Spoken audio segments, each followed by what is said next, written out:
right, so we are now recording. Good evening, everybody. This is the fourth episode of Topdeck Radio, which I am calling Count Your Coins and Stack Your Sacks. Today is Monday, May 14th, 2018. Of course, we are live on the official Hex TCG Twitch channel. And then from there, as always, you'll be able to catch us after the fact as a VOD on this channel. My personal YouTube, or if you prefer the podcast format, we are on iTunes and Podbean, so there's a couple different ways to get us in audio format as well. Tonight I am joined as always by my co-host and partner in crime, Manifesto, and for the first chunk of tonight's show we're also joined by Vestris. So Vestris is our first guest on the show. Why don't you take a moment, tell us a little bit about yourself and how you're doing this fine evening. Yeah, I can do that. Hey guys, first of all, many of you might know me already. I'm mostly a Hex competitive constructed player, and also a caster and streamer, and I'm doing lots of creative things considering Hex. Good deck builder, I think, especially in the budget section, and I have my own blog, which is one of the reasons why I'm here today. Yeah, my day is going fine so far. I mean, it's a little late over here already, so I'm a bit tired, but other than that, it's all good, all good. Yes, and for those who may not be familiar, I think you are in Germany, correct? I'm in Germany, correct. What time is it right now for you? What? Again? What time is it for you? I missed that last part. What time? It's 1 a.m. 1 a.m.? It's a little bit later. It's already 2 a.m. Oh, jeez. So you are hardcore, staying up at 2 in the morning to talk Hex with us for a little while. So we appreciate that. And so as far as topics go for the evening, I mean, everybody knows what the A topics are going to be, but we're going to start with some of the stuff we can get Vestris in on, and then we will let him go and get some much-deserved sleep. So I'm going to pull up your blog, which I now have on screen for those at home. For our podcast audience, the link is Hex Vestris, which is vestris.wordpress.com. So you can stop by here and bookmark it. And Vestris, why don't you tell us a little bit about your blog and what your goals are with it? Yeah, well, so in general, I started that because I wanted to start practicing writing in English again, and I thought, well, I'm playing a lot of Hex and I'm doing content for that, so why not connect those two things? Also, if you're starting such a thing, you always need some artworks and stuff, and I'm very bad at that. And Hex is very great at that, so I thought, well, that goes well together already. And then yeah, there were many different things going on, like people were talking about standard is too expensive and everything like that. And I was like, well, I don't think so, and maybe I can do something about that. And started my Good Deal Decks Yes section with reference to Chalkmart, obviously. And yeah, that's mostly how it evolved. I tried a couple of different things. First, I started to write some bash reviews and I don't know, a little bit about Limited when I played myself, created decks and how that worked. And everything I did in Hex, I tried to formulate a little bit and put out as content. And yeah, some of that worked very well, some of that didn't. And now with the format changes, I went ahead and picked up the bash theme thematic again, where I wanted to talk about constructed and how constructed shapes up over or during a season. And yeah, that's essentially what I'm doing the most now, with yeah, the budget section being very big as well. Yeah, so while you were kind of talking, I've just been scrolling up and down the list of all your posts on your blog here, just so that the viewing audience can see at least some of the titles and headlines here and kind of know what sort of things they can be looking at. And I'll include the link in show notes for the podcast crowd. How often are you planning to post updates here? Is this once a week, twice a week, whenever the spirit moves you? So at the moment, it is planned to be at least once a week. I want to continue the bash reviews, so that I'm like publishing one article at least one Monday. And the other things depends a little. I will have less time in the next couple of weeks due to my studies. And so it really depends if I create a new deck or, and have time to write about it. Or if I find a cool deck against that I'm playing on the ladder, then I might write something in between. But for now, it's that one article once a week, and then whatever goes. Mm-hmm. And I haven't. I have not yet read your article for this week, just because Mondays are extremely busy and long days for me. But I'm just kind of scrolling through it here for the viewing crowd to see that this is a substantial read. You put the time in to really kind of analyze the different decks. So this is something, if people want some good knowledge to kind of take 10-15 minutes, set aside some time and sit down and give it a good read. I did read your first bash recap last week, and I thought that was very good. I also like to add in that your formatting is gorgeous. It's super easy to read. It's not bad on the eyes, and even on mobile, even because I usually read it at work tomorrow, actually, because much the same boat. Mondays I'm pretty much drained, and I get back to work, and we usually have a pile of work from the lawyers dropping it on us over the weekend. But Tuesday I read it. I read on my phone, and it's still formatted very well, even on mobile. So really, you don't have any excuse to not read this blog. It's between Vestris's blog and the Basher Sunday or Monday about the meta. Those are my first. Wow, you are. I got to interrupt you. You're cutting out really, really bad. Do we have any way to fix that live? Am I? Okay, move now my mic closer.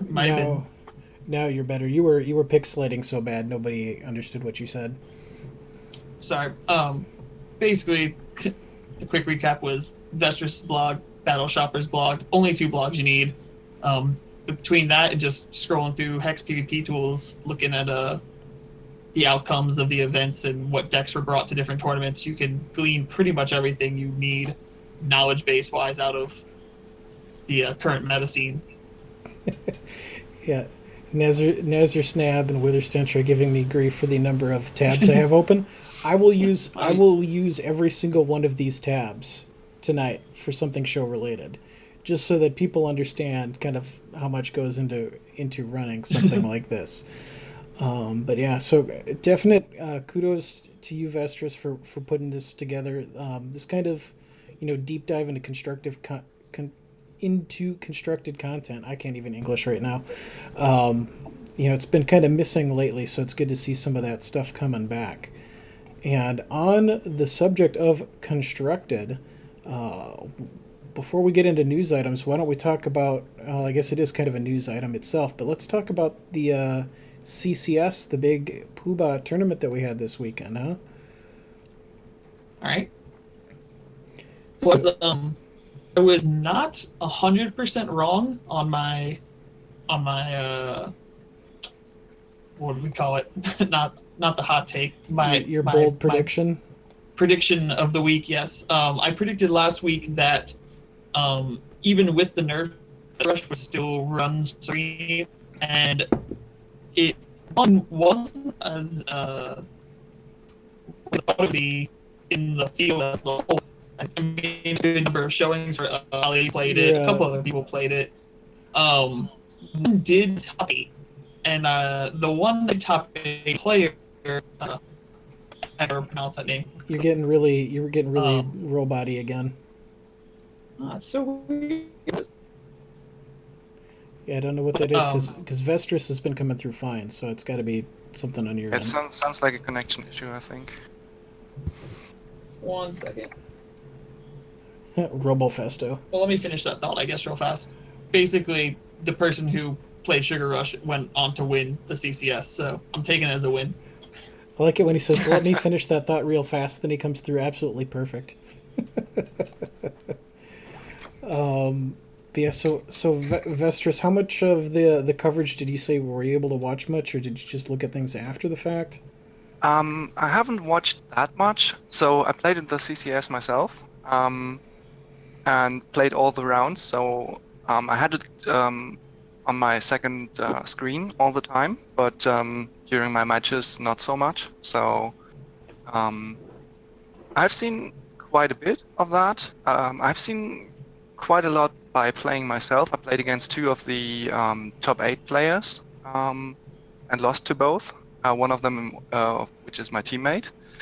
Um, yeah, and then after that, I read through it, and of course, while playing, I made some notes like who's playing what, and kept like a look onto who would be running up to the top 8. And while doing so, that was really exciting because this particular CCS, there were so many different decks that all were like on some level of equal footing, which was something even going up to the CCS already, where we were thinking like, what's the best deck? What's the best deck to go into the CCS? And it wasn't quite clear, and that's what's shown in the top 8 in the end, right? There's so many decks, so many different angles of attack that everything is open, especially when you're paired randomly, right? So that was really exciting during the CCS and in the recap as well. Yeah, just looking through the day one standings, there were 6 different champions in the top 8, and I'm guessing the only deck that's identical is the 2 Cassia Golden Lights would be 2 Candle decks, but I'm sure every other build here is pretty different. You have we have Blood Ruby aggro, we have the Sapphire Wild Turns combo, we have Momentum, we have Candles, then we've got a couple to Tacha builds we hadn't seen before, and Takahiro's pretty new too. Yeah, the Takahiro and the Tacha we actually did see. It's not identical, but it's very similar to the one that won the Bash last week. That's running Psychic Ascension that we commented on. That was good to see Psychic Ascension back. It's not identical, but it's a very similar list. The Takahiro list, however, is very interesting. Stunt Bum played it. And it was funny because when I looked at it, I couldn't believe it because me and Mustache Magic had a whole conversation about this deck archetype like 3 days before the CCS because I was building Blood Diamond decks. And while I was building Blood Diamond control decks, I was like, I just kept seeing Lily Grove Warden over and over again. I was like, Lily Grove Warden and Zoras Reactory and Brilliant Nihilix and Commander Prompt. And mine had a Exalted Commander in it as well. And I was like, is this a thing? Like, I sent over to Mustache. I was like, is this a thing? Have you tried this? And he's like, yeah, I tried it once in the past, and it didn't really do too well. And then when I opened this tab, and I was like, that was the number 2 deck in the CCS. Well, what do you know? It's pretty interesting. So I think all the cards to make this, but I haven't run it myself yet. Is the basic point that you want to use a Zorath's Reactory to create Dreadlings that have everything gets +1/+1 gem on them, and then Battalion with the Battalion gem, exactly. And this list in particular, I had this list actually in my mind somewhat since the beginning of the format. I posted a similar list on my blog as well, and I thought this would be an archetype that will be big this format, and it never took off. And I was wondering why is that? And if you look through the cards, it's actually quite evident that even though this deck is very good against anything that kills troops, it folds to Void. And with the recent changes, Eldorathan's Glory came so present that this deck didn't stand a chance if it doesn't have tech to buff the defense of troops about 3. That's the thing which this deck does. It has Commander Prompt and multiple copies of Diamond's Favor in the sideboard to actually avoid that and to sustain the board to swing for the win. Yeah, I think this deck would have been when the new set came out if Mono Blood hadn't been so prevalent with the new set coming out, because there's just everyone was running mass. And we are having a Festo Jesus. evening here. I give up. I don't know. You talk. I mean, I'm looking at my. Oh no, I'm not. All right, maybe I can figure it out. 2 seconds. Sorry, podcast fam. Well, hey, it's okay. We got Vestris in here. And Soul Severance is an interesting sideboard call too. Opposing troops get -1/-1 per turn. Is that specifically Candle Hate, or are there other matchups where you want that too? It's not specifically candles. It is generally good against any troop that is X1, and there are plenty in the format right now, and plenty that are very important. Like in all aggressive Ruby decks, there's Bolt Spasm most of the time. We have Briny Ray, which is very important for many decks to cycle through. Reanimator, for example, is very reliant on Briny Ray to get the card filtering that they need. But also, it's pretty good against Momentum, with Whackshot and Artist being the most important early drops of that deck. You can still kill them with Soul Severance at the start of the turn from the opponent. So it's very good. It gives you chump blockers, which is also very good against Momentum, buying you a couple of turns while you also create a board in the air. I'm not saying that I necessarily want Soul Severance against Reanimator, but Reanimator is one of the decks that runs Briny Ray. So I use Briny Ray as an example for a target for Soul Severance. You don't bring it in against Reanimator to target that specifically. But Briny Ray is in many different decks that use it as a filtering engine. And Reanimator was just the first to come to mind. There's also the Painstoke Sister combo, or the Sapphire Ruby Elementals tempo deck. So that was just an example of a deck that plays Briny Ray. Yeah, it's a very good card right now. You can kill the Phantoms in the mirror, of course, if that should ever happen. And yeah, of course, candles. Many of the smaller creatures in turns are also affected by Soul Severance. And also you can use it as a combat trick too. Like block a couple of troops, play Soul Severance, and get profit. Hello? Hi. Hello. I may have fixed it. I'm not sure. Only time will tell. But things have been done. Okay. Still roboty. Dang it. Yeah, hopefully things will fix. Otherwise, we might need a. I found it. I think I fixed it. What'd you do? How's that? Yeah, you sound better now. Does that sound better? Oh my god, Do I sound different? you sound like a human being. Oh my gosh! Somehow my voice meter got set to pick up the mic off my webcam and not my studio mic. Yeah, that might. Hey, I'm so done with them. Like, anyone can tutorial me how to stop Windows from ever updating, please. DM me later. And this is how we learn. Cool. What's up? How you guys doing? I'm doing fine. We welcome 20 minutes into the recording Manifesto. Or actually like 18, but you get the point. A new challenger has entered the arena. Anyway, you guys pretty much hit everything that I was gonna say in my robotic voice, in a much better voice, so thanks. Yeah, now Vestris, you ran Rhiannon Flame, you ran Blood Ruby aggro, and there's another Blood Ruby aggro in the top 8. So excluding Rhiannon, if you had to pick up one of those other 7 decks to try to run into a tournament, which one are you feeling the most? Like, what would you personally want to run right now? So especially from the top 8, I assume. Yep. So from the general archetype, I would prefer the Ruby Sapphire tempo deck. That's a preference of mine, but I wouldn't run this specific version, so I would build it differently. From the decks that are there, I would likely play the Takahiro deck because it's the most interesting to me and I always wanted to make it work. And now that someone made it work, I would like to see how that actually works out when I play it myself. The other decks I'm not too interested in. I'm not a very big fan of Diamond Sapphire Control. That's pretty boring in my opinion. I played a lot of Diamond Sapphire PA already, so the decks aren't so different from one another, so that's pretty boring for me. As well as Diamond Wild and Turns and Candles. I've played those decks plenty, and yeah, they're not too interesting for me, so I want to just look at something new, and that would be the Blood Diamond deck in this case.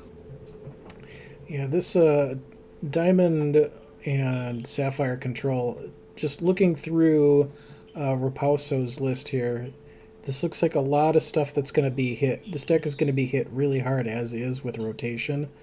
Psychic Ascension's going away, Dark Heart's going away, Eldorathian's Glory, the Silver Talent Adjudicators, Clash of Steel, all going away. Losing Hero Fall is probably going to be the biggest change to Hex in a really long time. Basically, since we gained Hero Fall. Like, it is a huge... Like, so many Hero Fall cards are running so many decks. Yep, Hero Fall was kind of the blood card. Yeah, and Hero Fall. Yeah, that's true. Losing those two sets with plenty of powerful cards will change the meta quite a bit. I mean, we have seen a lot of changes already, and some of the decks, like Momentum, for example, and Candles, they are pretty rotation-proof, as they mostly play new cards. But there are plenty among them that will get hit really, really bad, and I think many of those decks don't have a replacement. Like, for example, the Sapphire Wild Turns list will lose Consulta Talents. That will hurt them a lot. They can't play Piper anymore on turn 3 or on turn 4 with a Berry and Consult or something like that. They need to have more time then, and they also lose their biggest card advantage engine if you don't count Diva, which needs a little bit of more work when you play when you have to play multiple cards that actually cost more than Diva's cost is. So yeah, Hero Fall and Scars of War leaving will have a huge impact on the format. I'm very happy to see some cards leave, like Eldorathan's Glory, for example, which just alone keeps down a single archetype which I think should be very important right now. Like Court Blightbark, they rely on Deathcry over all layers, and their troops are fairly small. So Eldorathan's Glory just removes everything that they have. And with possibility to come down on turn 4, that just hoses the whole archetype. There's nothing they can do. And I'm very happy to see them that card leave for that reason, because I think Deathcry might be a thing after the rotation. Yeah, I mean, you'll still have Eternal Seeker in play, but Eternal Seeker costs more and its void action is more limited. Where if you have a little bit of diversity among costs, then you're going to be able to survive that a lot better than, oh, your thing has less than 3 defense or less, goodbye. Yeah, exactly. Most of the Deathcry troops are very diverse in cost, but not diverse in like defense. So they all get hit by Glory, but they don't all get hit by Seeker, even though Seeker generally has the more flexible effect. But Glory hits Deathcry very, very hard at the moment. Yeah, so anything else you guys want to cover or talk about in regards to the different decks we saw over the weekend? Not any that, I mean, if you scroll through, there's some interesting decks that were brought. Let's see if I can find some of the ones I saw. No, where are you? Nope. We have Captain America shards at 32 with Vartal, Vartakbl, I can't even pronounce that, Obliteron Solace, Diamond Ruby Sapphire. We have Phonetics with Blue Sparrow. I think this one is a Reanimator list. Blood Ruby Sapphire, if I'm recalling correctly. Maybe not. No, this looks like kind of a control-y brew. Okay, I don't see any Reanimator in there. But light them up, Briny Rays, Scour the Archives, and then the blood is for... Is the blood just for Jouncing Carnage? No, it's for Voice of Daenerys as well. This is the Painstoke Sister combo. They play Pagan Stoke Sister and Voice of Dendra, and then discard, light him up, and bring it back, and bring it back, bring it back. So Voice of Dendra and Carnage are the most, or the relevant cards from Blood for this deck. Maybe they did end up playing the decks I thought they would. Huh. Yeah, I guess not. We did have one person play with Entity Unknown, but the deck is just Tempo Candlelight still, basically. Yep, here it's Ginny. Yep, I got that up. Sapphire, yep, Sapphire Ruby. It's kind of tempo control. Psychic Ascension's in there for good times because everybody Why not if you're going to tempo out that long? if you've got actions, everybody wants at least one Psychic Ascension, just to give you that little bit of gold at the end of your rainbow of pain that you're trying to throw at your opponent. What does Korak the Stone do? What is his champ power? I can't remember. He ramps by 1 for a turn, and if you have a familiar, he ramps by 2. Gotcha. Or 4 charges. I noticed Havoc played turns with him instead of Blackberry Knight, which I thought was interesting. And so did Yasi. Yeah, I think Yasi played that.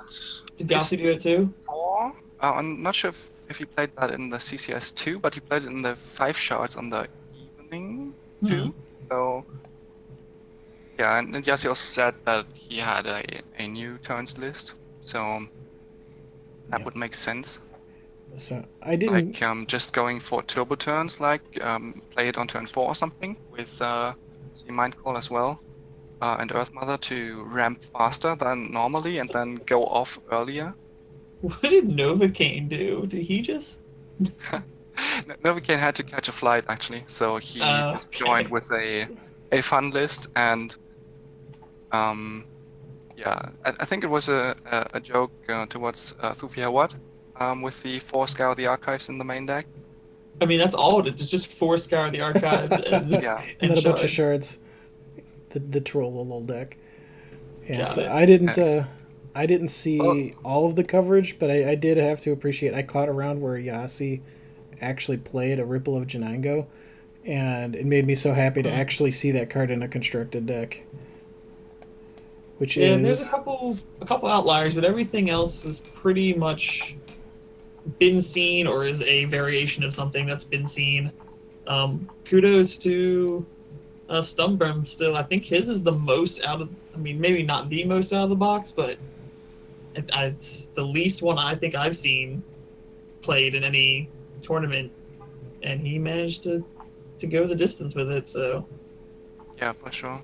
Well, at least in the Swiss. I don't really know how he ended up at the end. I saw the picture that Snake posted on Twitter, but I didn't really look at the decks or anything that anyone had. Is there even a way to see the decks from the? That's what I was looking for, the Immortal, or not the Immortal, the You know what I mean, the final. As well, but I haven't found it myself, so I'm not sure. Because I know under the CCS it just posts the Saturday games. Yep. I don't think there's any way to actually see through Hex PvP tools, at least. But I should mention that all data shown on tonight's episode of Topdeck Radio has been provided to you by Hex PvP tools. You can be a patron and support Fred or donate via PayPal. He does not have a donation tracker on the top of his website anymore, which hopefully means he has met his goal for the month and is not going to live in a van down by the river because he had to spend all his money keeping this wonderful site up for us. So there's my weekly shameless plug for Fred. Oh, that's great. If you have nothing else, I have one short anecdote that I would like to tell from the CCS, because it's actually pretty funny. My team colleague, Joe Zimmers, he sneaked into the top 8 with the last 2 matches that he did, and both matches looked very bad for him. And then he top-decked Livanth for the win, every time. And the interesting thing, or the funny part of that is, we played the Doombringer CCS, where Doombringer car emerged and bit Livanth's head off. And now Livanth comes twice to the help, to bring Joe to the top 8. So that's what I wanted to tell. It's quite an interesting story, and I would have liked Livent to go further and win the whole thing, just to spite Car and say, I'm the real dragon, I'm back. Yeah, so that's the thing I wanted to add. It happened to me too over the weekend. That top decking Levant when you need it is a real thing. Thought I had Candles beat twice till I saw that stupid dragon. Justice for dragon gods. Yeah, anything else you want to add, Vestris? Otherwise, you're free to hang out, or you're free to catch some sleep, since it's after 2 a.m. for you. If at that time of night, I would be The Walking Dead by now. Well, not immediately. I might linger around a little bit, as I made myself a little awake for now. So,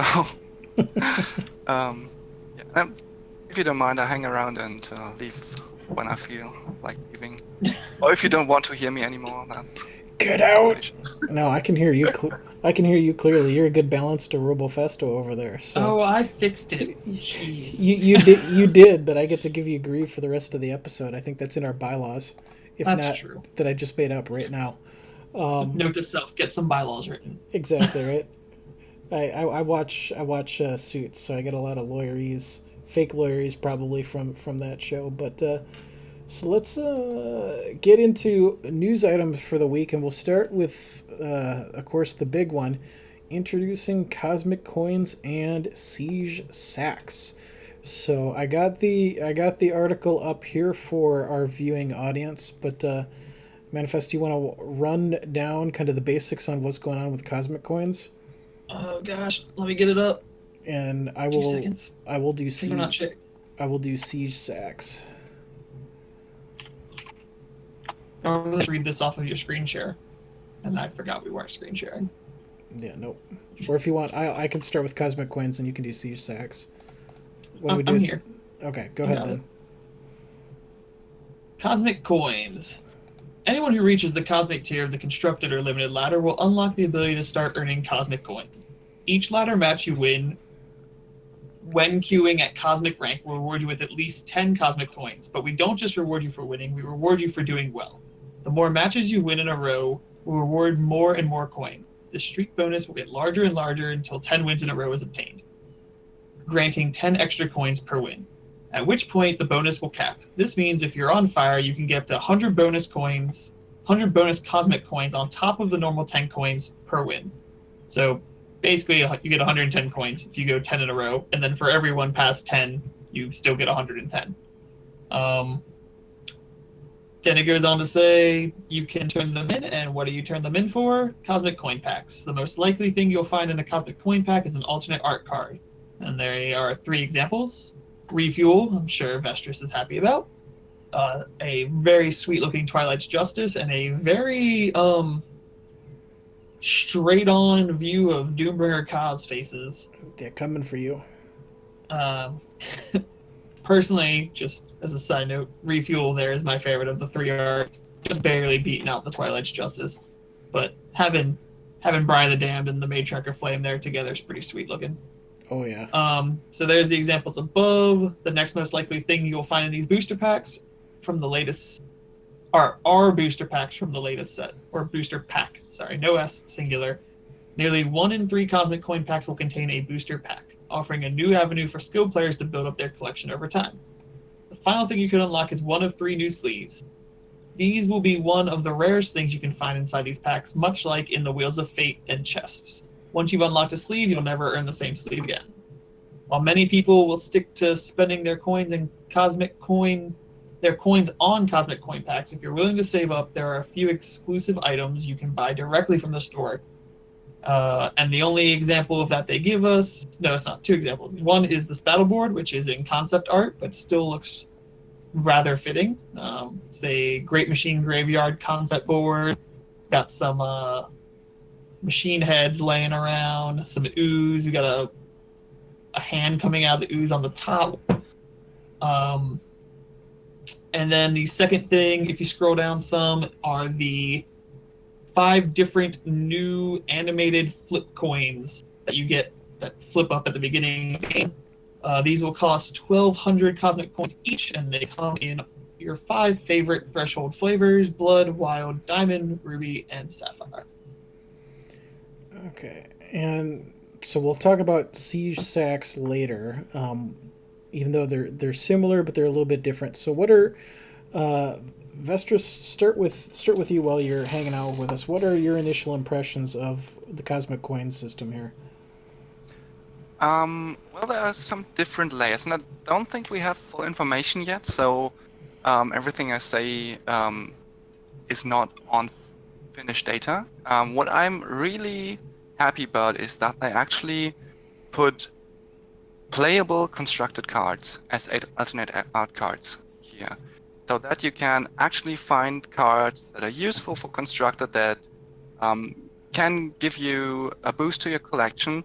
Like with Car, especially, you can open Car, you can sell them, sell the AA to someone who wants it, and then start to build your collection from that. I think going to get cosmic coins will not be that hard. Plenty of people said already that going to cosmic might be hard, and stuff like that, and that it's not something for newer players. I think I would like to disagree there, because I think, especially not in all phases of the ladder season, but in most phases of the ladder season, it's quite easy to climb up to cosmic, and there are plenty of decks that just need to be a little streamlined, and then you can climb to cosmic, no problem. I did that myself this season with two $10 decks. So I think you can go up there, you can grind for your packs and cards, and finding alternate art cards that are actually playable will make this a really good thing for newer players. With the other alternate art things, I'm a bit split. I think like the battle boards are, of course, if you like battle boards to have your game look beautiful, then they are a cool thing for you. I really appreciate those as a streamer, because I think the newer battle boards are really, really pretty and they look really good on stream. So that's the thing I'm excited for. Same goes for the coins. Like, the coins are, if you want to have them, they are fine. I'm not sure about the price or anything. That's something different. But again, for a streamer, having a different coin feels cool. So I'm very happy, especially about the card part. I think there could be more cards, and of course we have to see all the cards that they're actually printing for the cosmic coins. But I'm happy that they do that. Right, and I assume, with this kind of a system in place, they're going to have some form of rotation on the contents of these so that they stay relevant to standard. I'm sure they won't be can't be the arts forever. I like that there is a way to get some booster packs out of these too, so that you're getting a little bit of value that way.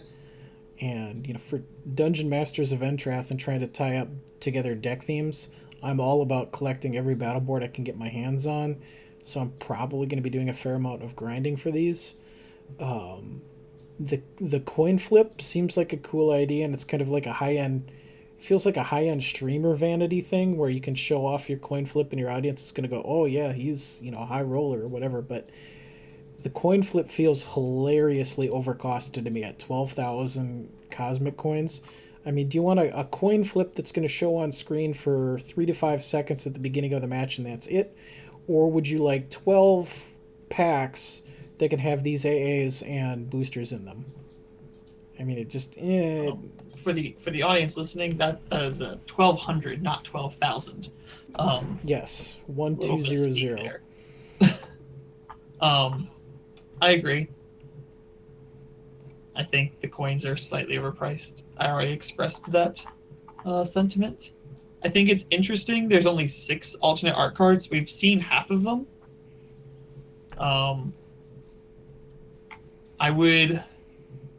I'm guessing they're either going to go 2 uncommon, 2 rare, 2 legendaries, or the other 3 are going to be another rare and 2 more uncommons for like a pyramid type achievement. Right. So And then they will probably also not be weighted equally either, I would imagine. So you're most likely going to see the 3 uncommons, kind of rarely see the rares, and pull a Ka every once in a while. Yeah, I'm sure Doombringer Ka is probably going to be quite rare. Yes. And especially, I mean, you can get a pack every 10 losses. Like, even if you don't win, you get 10, or is it every win? No, it's you get 10 points for winning, and then if you win get nothing multiples for in a losing. row. Correct. Okay. No participation prizes on the ladder.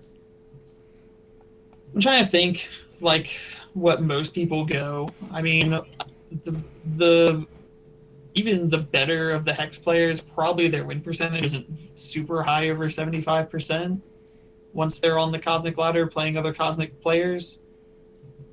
I mean, Well, I guess that strongly depends. At the moment, I think there are plenty of players that are above that rate. But that also has to do with the fact that if you are ranked in higher Cosmic, you don't necessarily grind at the moment. So that might change. Like, if this system brings in players more regularly, especially in Cosmic Constructed, win rates might go down. But at the moment, I think they are quite high. My win rate is, I just looked it up, it's actually around 60%. But I also played like 2 weeks of budget decks in this season, so like not really competitive decks. And with the competitive deck, my win rate is around 80%. So yeah, and I think that there are plenty of more people that can post higher win rates like that. I just don't think people will be grinding out these like packs a day, or I mean, they might when they first come out because people are just going to play a lot more. But once the frenzy settles down, I don't think we're going to be flooding the market with these cards. Or I think most of how long someone would have to get a coin. You're getting robotic again. Really? Yep. Actually, you just did too. I think that time was actually Discord.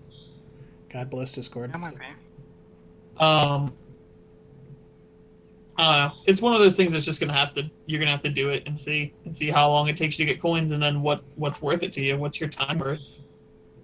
Yeah, for sure. But I don't agree with the price for the coins as well. I don't like it. They are a little bit too much. But I also think it's cool that you have one late achievement that really takes work, and that is nothing that really impacts the game. Like, it's just for the optics and mostly for you. That's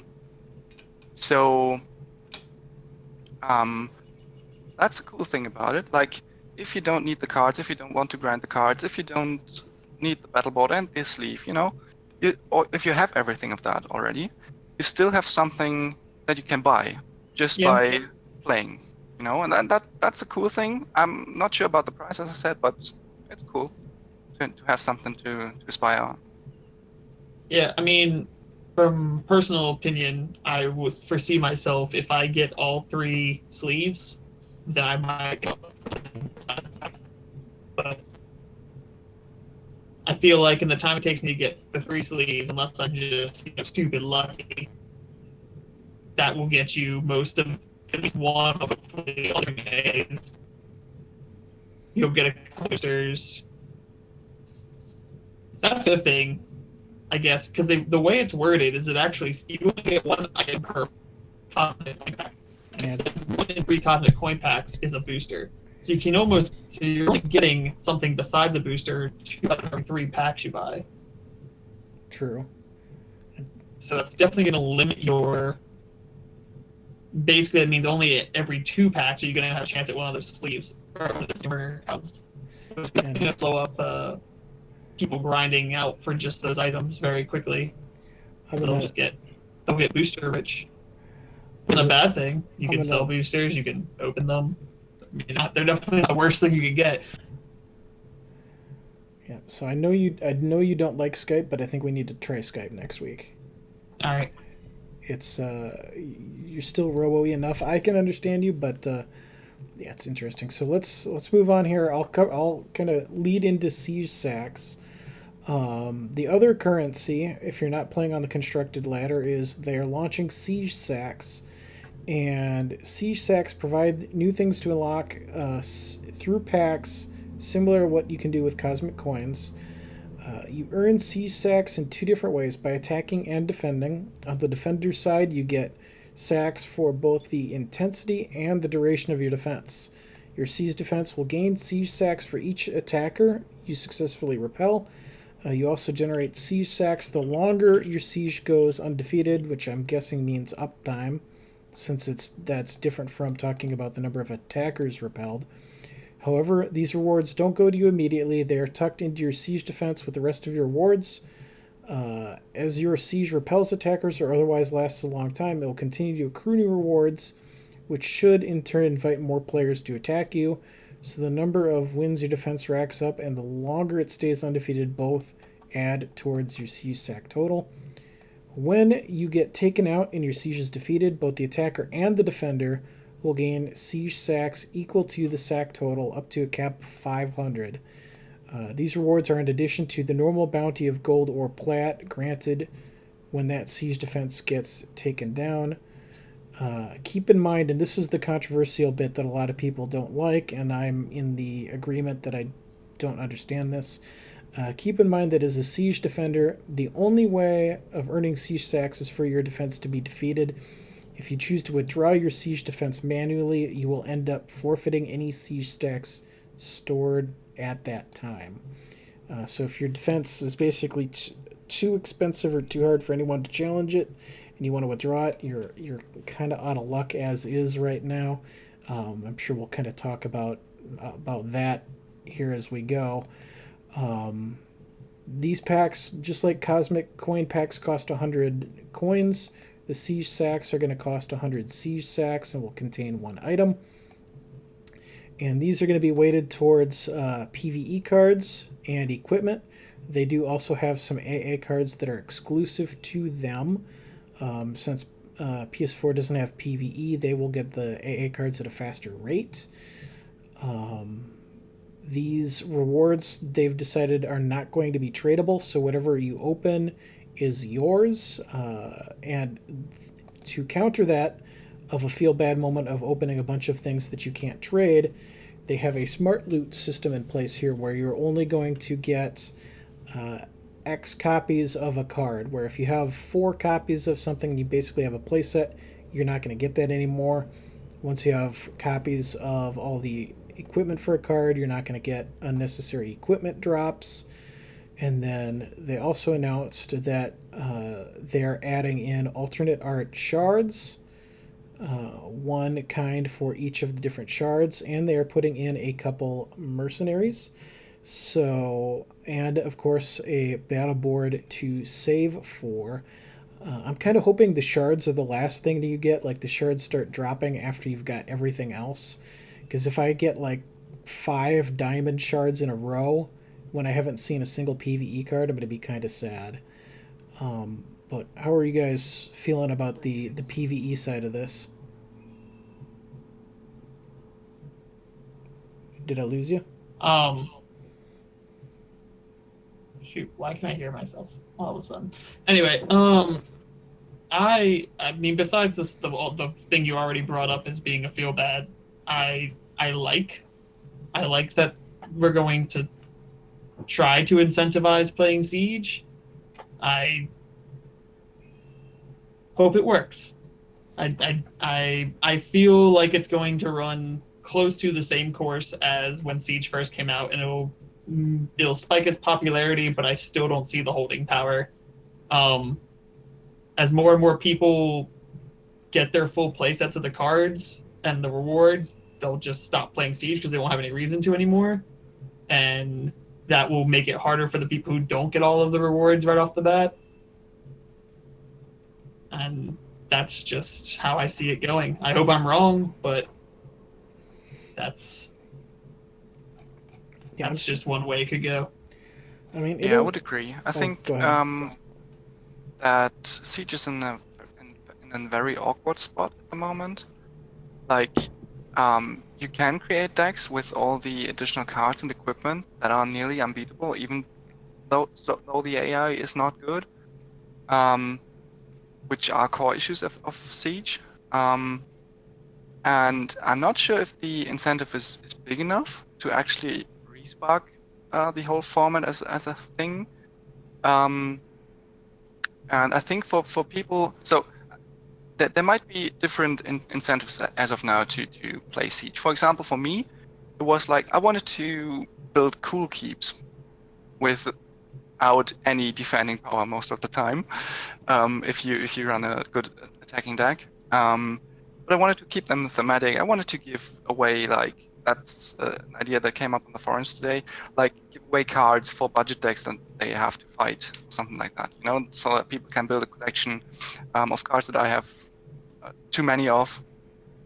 Give them away. So any incentive, I think, is general a good thing, especially with the shards, the alternate art shards, and like cards with like Eternal Seeker. I think being that the cards aren't tradable is a bit of an issue.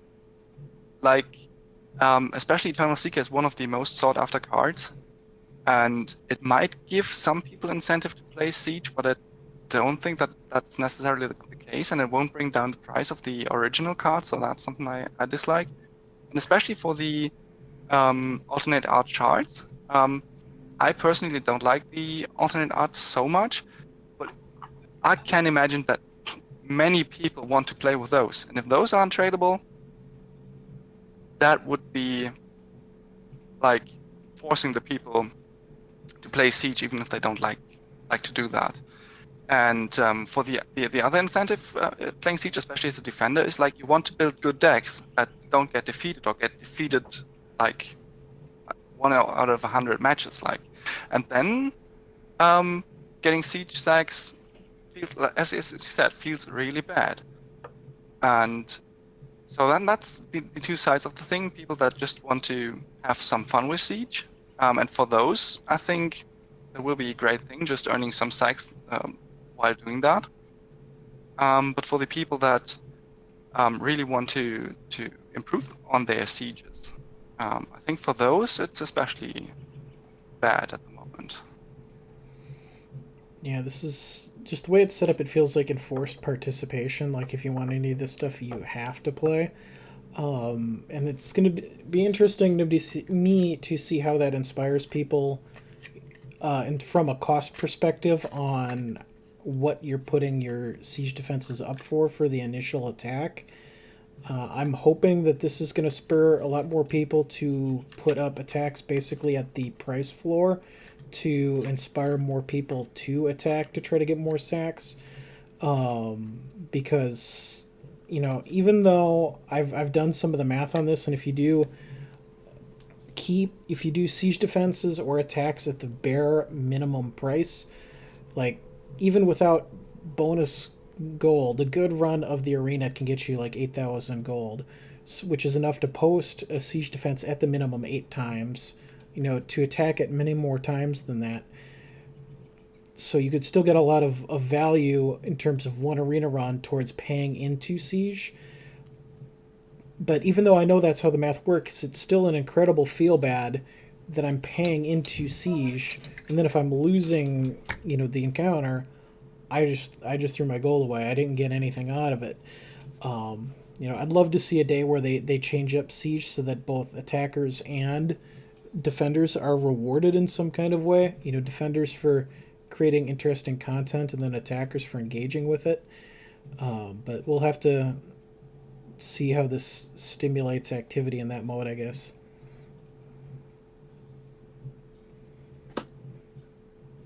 Any follow-up thoughts on the siege sacks? Think I fixed it. That would be good. What'd you script this time? I guess I will play it because I want to have the battle board. As I said, I'm a streamer, and I want to have that thing on my stream. So there's that. It's working for me. They got me with that. Yeah, I mean, I almost like the rewards more for Siege, besides the animated cards that they chose, or the alternate art cards they chose. Sorry, I love the shards. I think they have to be. If they're not I'd be very surprised. The same illustrator that did the new champions, the familiar champions, and I really like that art style. So I will definitely be trying to get at least close to a whole playset of each of those shards. I really like the mercenaries. I mean, I play a lot of PvE when I can. I try to sneak it in there while doing all this fun PvP stuff, and qualifying for curse stuff, and ladder climbing. But I mean, that's one of 2 mercenaries. I don't even know what the other mercenary is, but I want to. And that battle board is sick. Sick. Yeah, and so Like, I'd probably grind and save up for that battle board first, and then try to get everything else. I don't know. I foresee a lot of sieging in my future, and hopefully that helps.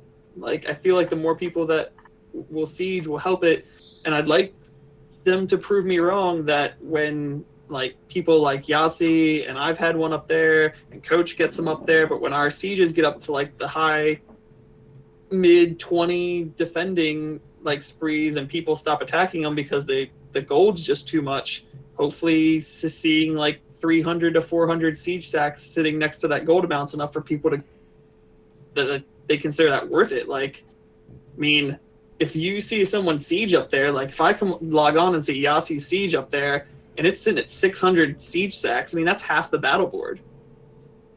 Like, I think it will push people to try to build better attacking decks, which is good, and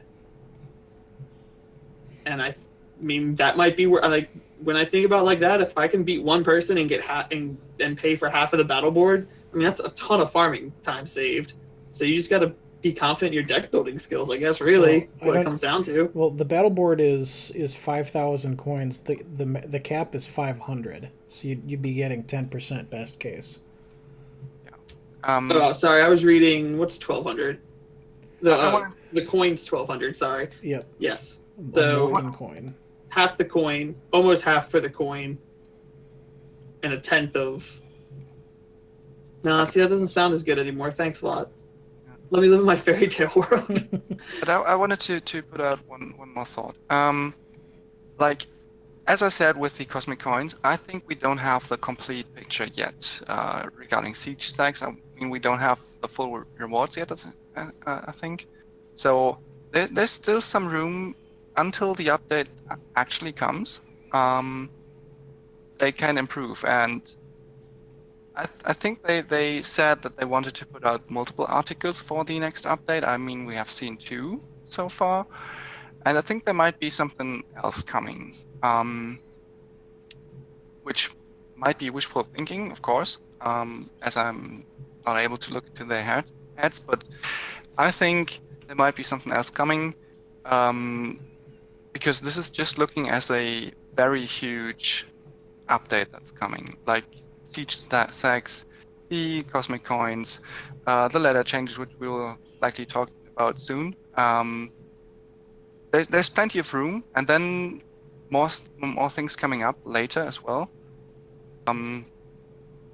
So maybe something will change to make the format in general more appealing, which could be very exciting, especially when the siege stacks are coming. But yeah, we'll have to see for that. All right, let me drop something on you guys. Let me know what you think. Okay.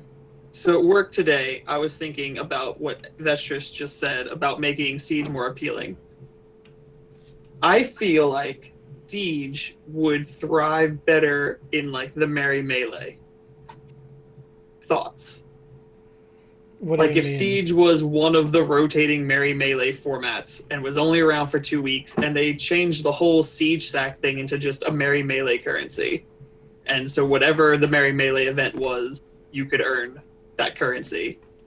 So what you're saying, Siege goes away and only comes around, only exists as a mode for a couple weeks, or are you saying Siege sacks are offered up as a currency in Merry Melee?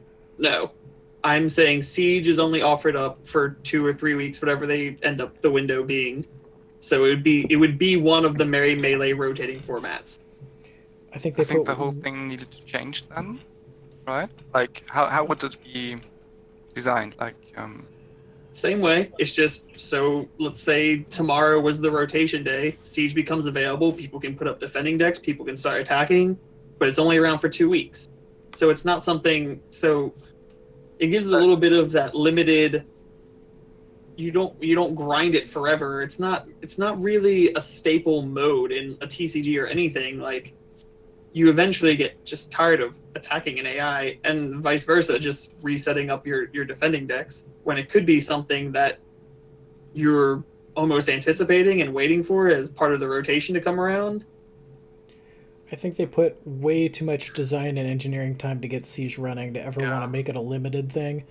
Plus, then that also kind of sends the message, if it was a limited time thing, it sends the message, we know you're going to get bored of our mode, so we're only going to keep it around for a couple weeks, and then we're going to take it away when we know you're bored, and we're going to wait until you're not bored again. Like, I can't see them ever wanting to go in that direction with it.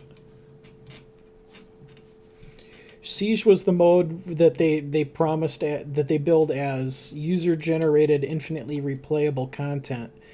Like, now they're rewarding people for it. I think it's something that, even though the initial implementation definitely leaves room for improvement, I think they're going to want to push that into becoming, a more full-featured mode that people, hopefully one day will want to constantly play as attackers or defenders. Hopefully we'll get immortal cards in there as attackers and continue to have kind of the gloves come off on what we're allowed to play with. But I can't see them going limited time with it.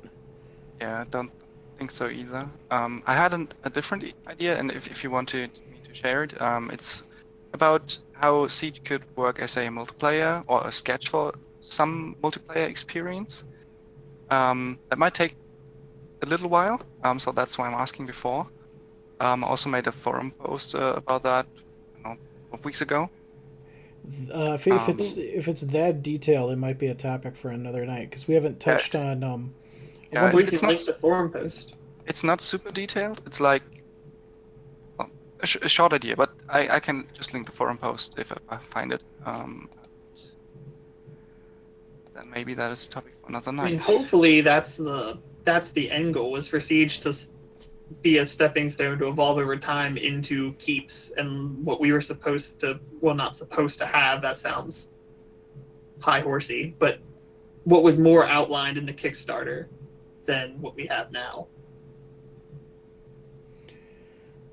Yeah, so because what I wanted to segue into after covering the basic idea of here's what these packs are, is how do you feel about the fact that they are packs themselves? Last week, Manifesto, when you and I, before these articles had come out, and we were theorizing on how this was going to work, we were both kind of leaning and hoping towards something like a Chuck E. Cheese ticket system, where you walk up to the Chark Bart counter, slap a bunch of coins on the counter, and buy what you want.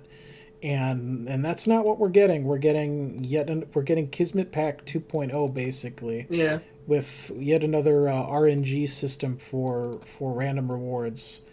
And well, we got half of it.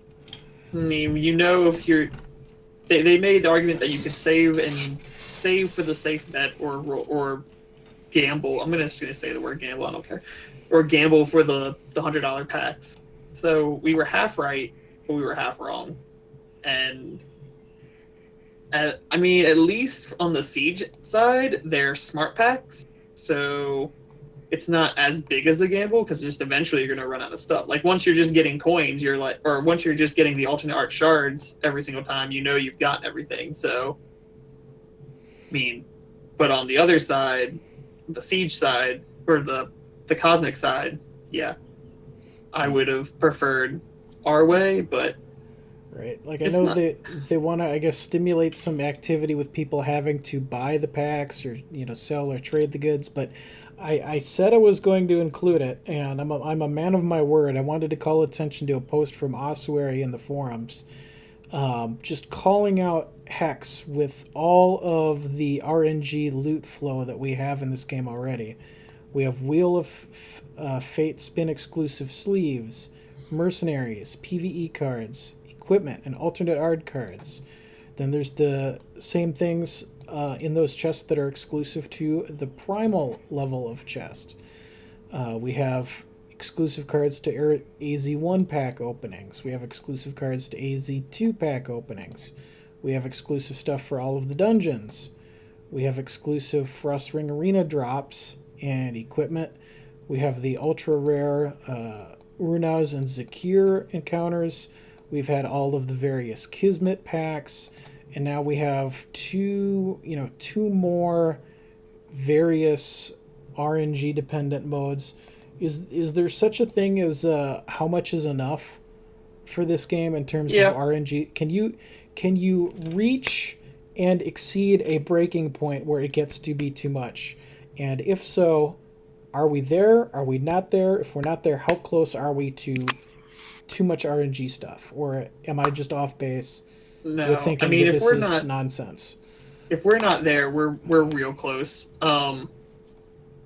There's so much of that stuff that could be turned into smart loot too, which is, I think, the real terrible part. Like Frostwing Arena loot, just like how many copies of the same common and uncommon PvE cards do you have? Like, I get that they can be traded and sold, but at some point maybe you could just make it a toggle option where you just don't want to get the same stuff over and over again. Right. So and when I have 50 copies of a card and I know everybody else has 50 copies of a card, how much of an argument is it really that, well, you can trade and sell that stuff because nobody wants it because everybody has 50 copies? Yeah, and yeah, some stuff just doesn't have value, so saying that you can sell it exactly just is like saying, sure, you can go breathe air too. I mean, obviously, no one's going to get it, or you could try to sell air, not breathe air. You know what I mean? I get your point. Yeah, I'm trying to think that this, with the Siege pack specifically, the fact that it's not as bad with the Siege pack only because you're doing something that you should already be doing anyway. I get that it's also an incentive to play on the Cosmic Ladder more for some people, but I mean, if you're playing the game and you're a PvP player, that's really the game. The game is, play Hex, and the place to do that, if you're not in a on-demand tournament queue, is on the ladder. So really, if you sit down and play Hex, that's what you should be doing anyway, right? So the fact that you're getting, and the worst thing that you can get out of that's the best part about the Siege pack, is that the Cosmic Coin pack, is that the worst thing you can get is a booster pack. So I mean, well, that's not true. We don't know about how the other the other alternate art cards, but one of those two things is gonna be the worst thing you're getting, which seems pretty good based, like, compared to Kismet chest rolls and stuff like that, where the worst thing you get's like the same common equipment that you've gotten 30 times for a card that you have 50 of. So right, I had a thought. I agree. It's slipping from my head.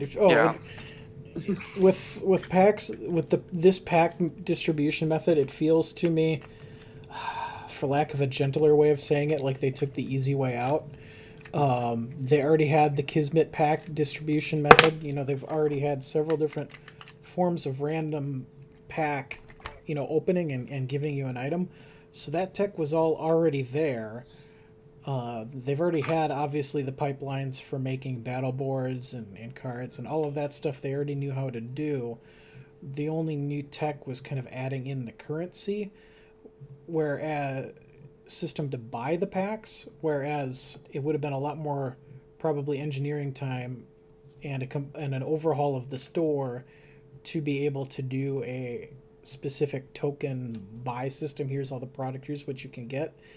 But man, I really hope at some point they come around to the idea, hi Hex, I have X coins, I would like to buy Y product, please, and be able to give people exactly what they want.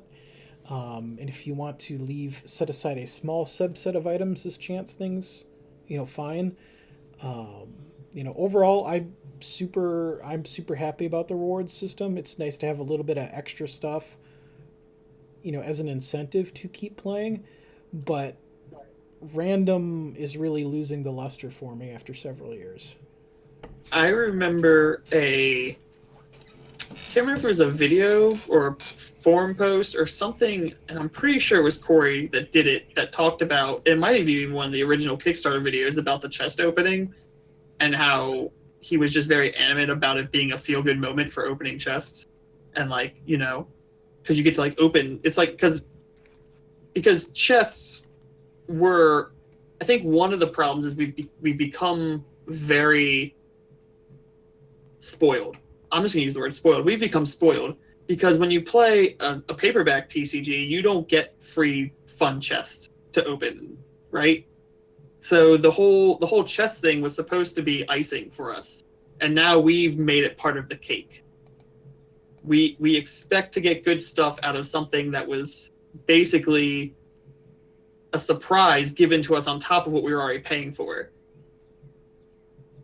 And I lost where my train of thought was going with that, but I think you could get it from the words I said. That was the promise, but what we ended up with was a gold sync slot machine where you spin your gold and you get your 10th copy of a common equipment that you didn't need anymore. Yeah, well regarding chests or randomness in general, I think for me there's not a game like a breaking point really, except if they include the randomness in the gameplay itself. Then that would drive me away. But like for example, the chest spins. I don't even know what's in the chests, and I don't care. And at the end of the last set, I opened all my chests. I didn't spin one of them. I opened them all, and I saw what was in there most of the time because I didn't really care. And actually, that brought me like, I don't know, I opened 200 or 300 chests, and it was like 3,000 plat, content-wise, that I sold. So that was awesome. Spinning the chest, I don't know, but that's also not my thing. What I don't really like is like if you spin a pack like that and there's just one item in it. Like if there would be a selection of items in it, or I don't know, like multiple items. I mean, I love cracking booster packs, right? That's one of the reasons why I'm playing games like Hex. I love opening packs, and I'm excited for that. But if you open a pack and there's just one item in there, and the item is an item that you don't like, and there's nothing else, that can create really feel bad moments. And I mean, if you open a pack later on, and there are 15 items included, and you have 14 of them already, or you have 15 of them already, that's a feel bad moment too. But that's a very different and distinct from the first feel bad moment. Yeah, but as I said, I'm not too deep into those rewards. There are some that I'm interested in. Most of them I'm not. And yeah, I think it would be better if you could just purchase things with your coins, like the battle board or the coins, you know? Especially if that would be AA cards, that would be awesome. But yeah. I think another thing they did was they're putting too much emphasis on the T and the TCG for the rewards, at least. Like, I would have been perfectly fine with both the Siege Sacks and the Cosmic Coin alternate art cards to be smart loot. Like, one is the Siege one is, and that's great because I know I'm not going to open like 100 of the same PvE card, but you could still get the same uncommon alternate art card over and over and over again if your luck's just bad from the cosmic packs.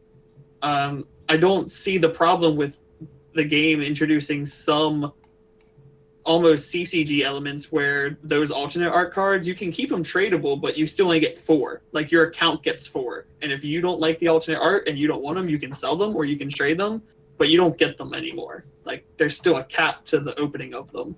Because then you'd eventually be put in the same spot. Then Siege packs would be put in the same spot as Cosmic packs, where Cosmic packs, you'd eventually get to a point where you're just opening.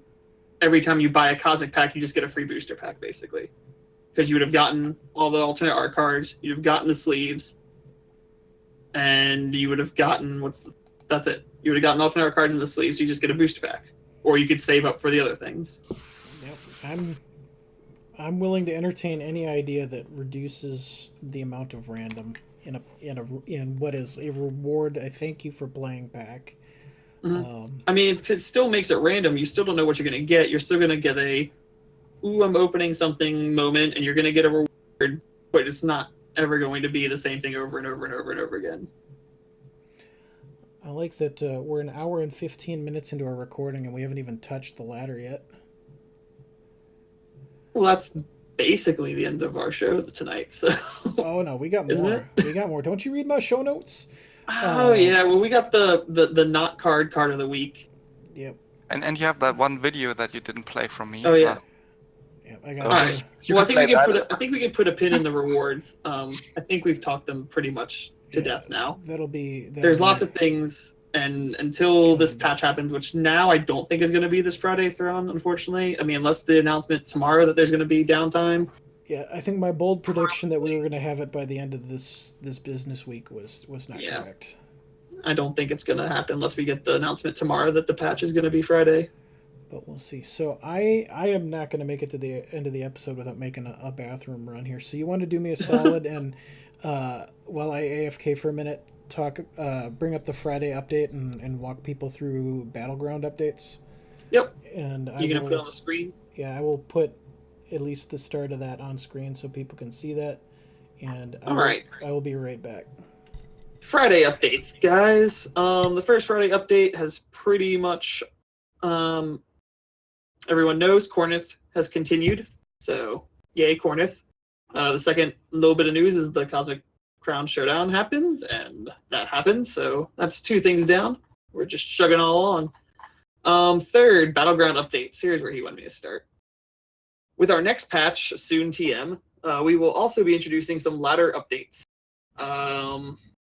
Let's see, skipping filling stuff. Basically, let's hit the keynotes. Biggest one is players will no longer be able to drop, I think this is the biggest at least, players will no longer be able to drop below an earned division, which means once you've hit a new division, whether it be going from silver to gold or gold to plat, you are now guaranteed to never, no matter how many times you lose, how many bad streaks you go on, how much variance you hit, you're never going back below that. So for me, I think it's the biggest because even as I'm going to say moderately decent Hex player, every time I hit a new plateau, if I'm not like a couple stars in, I'm always like, do I play the next game? Am I awake enough? Am I feeling good enough about this deck I'm playing? Because I don't like dropping. I don't like losing. I get the same way every time I'm about to go into it as well. But so for me, that's the biggest. Also, the end of the season now, you will only drop 1 division or exactly 5 ranks from where you were the previous. So if you were Plat 5, you will become Gold 5. If you were Cosmic, you become Plat 1. If you were Silver 3, you become Gold or Bronze 3. So it's just 5 stages or 5 ranks from wherever you were straight down. How I feel about that is, I don't know. There's good and bad to that in my mind. Personally, I don't mind dropping all the way down to bronze at the beginning of every ladder because playing through bronze and gold is when I do a lot of like super new idea testing. If I want to do it on the ladder, or if I just want to play around with suboptimal decks, like decks that work but don't. Like I was talking in Warden's chat today, when I'm down in Cosmic or when I'm down in bronze and silver, I'll play mill decks or bury decks because I can get wins while I'm in those divisions and not have to worry about coming up against some top tier 1 deck that's just gonna stomp all over my bury decks. I'm on the other hand, you don't have to fight all the way from bronze to platinum anymore. So some people are going to enjoy that. They can just go right back into Cosmic. Well, assuming you win your 9 games in a row, you can get pretty much from Plat 1 to Cosmic. Actually, it's not even that many. It's probably only like 6. Well, they but then removing one of the stars, though. Yes, I was about to say. In addition to that, though, we are getting 1 star per win. We're also no longer getting the bonus star, or is that the star you're talking about? Remove the bonus star with win streaks. A win is a win. So whether you go 2-1 or 2-0, you get 1 star for a win. You will continue to get the win streak star. You do not get a bonus star for going 2-0. So a win is a win. Let's see. And then it talks about the cosmic coins, which you've already gone over. And then it goes into Merry Melee. So do you want to talk about the ladder before we go into that part, I guess? Yeah. Put in your 2 cents. I kind of already put in my 2 cents while I was reading, so. I'm happy about the change that if I'm cosmic, I'm only dropping down to plat and only have to climb, up that 1 rank. I mean, it means if you were cosmic and the ladder rewards rotate, you're getting more stuff off the ladder rewards for not even having to do anything at the beginning of the season. And then you're getting into cosmic faster. Because personally, especially in the silver rank and the low tiers of gold, I often actively felt bad playing the decks I was playing because I am not a great Hex player. The fact that I've lost 8 out of my last 9 competitive matches will attest to that. And I was just slaughtering people in those ranks and not even always running tier 1 decks. It's just like clubbing cute animals. And I'm like, I'm going to make these people want to stop playing the game because I'm killing them so bad. And I don't want, people to be driven out of the game or rage quit because I clubbed them so bad. So I want to, get into higher tiers where I would rather be the person getting clubbed than doing the clubbing. I have a lot of experience losing and getting my butt handed to me. Between competitive play and Dungeon Masters of Entrath, I can take it. So I'd rather go right into the deep end in Platinum and stay there. So for me, that's a positive change, and hopefully, we'll see if it impacts the matchmaking at all. Hopefully, this is going to mean more Platinums face Platinums, more Cosmics face Cosmics. And there's going to be less of those I'm Platinum, you're Silver type moments. Because that always felt really awkward to me when I was Platinum and I was playing somebody in Silver. I was like kind of, ooh, this isn't going to go well for them. I mean, that was obviously the goal of the whole thing. The only time you're still going to see that problem now should be on the really, really off hours when the longer you sit in queue, the wider the search bracket goes for you. So you're not sitting in queue forever. I'm pretty sure that's how they wrote it to work. Mm-hmm. But other than that, yeah, everyone who was in Cosmic should still be playing all those same people that were in Cosmic. But then, I mean, there's still the people who, just like Vestris said, can put a budget deck together and still farm Cosmic and still not be running top tier decks. So you're still going to have them in Platinum when the season resets. Yeah, that's the only issue I see with the new system is a little bit what Thrawn described. So if you climb higher than your actual level is, you will never drop back. That might actually hurt your game experience from season to season if you're stuck in a too high tier for your skill level or deck level, For me personally, I like these changes a lot. Not dropping down to bronze and not to have to club people down there. Not that people can't play there, but that there's these 2 parts of the season that are very hard for newer players in the lower tiers. And that's when the ladder resets, or when the ladder is about to reset and all the people have to climb to get into the CCS. And then we have 2 waves of people at the beginning and the end of the season where all the Cosmic players with their top tier decks try to climb as fast as possible, and they just demolish everything in their path. And that's not a good thing for the game itself. And as you said, if I would be a new player and I start by chance at the start of the season and there's 50 or 100 Cosmic players that try to climb at that point, and then I'm running into one of them after the other and I'm just getting murdered in every game. It must be a terrible experience, and you wouldn't go back into ranked after that. Not after 10 games like that.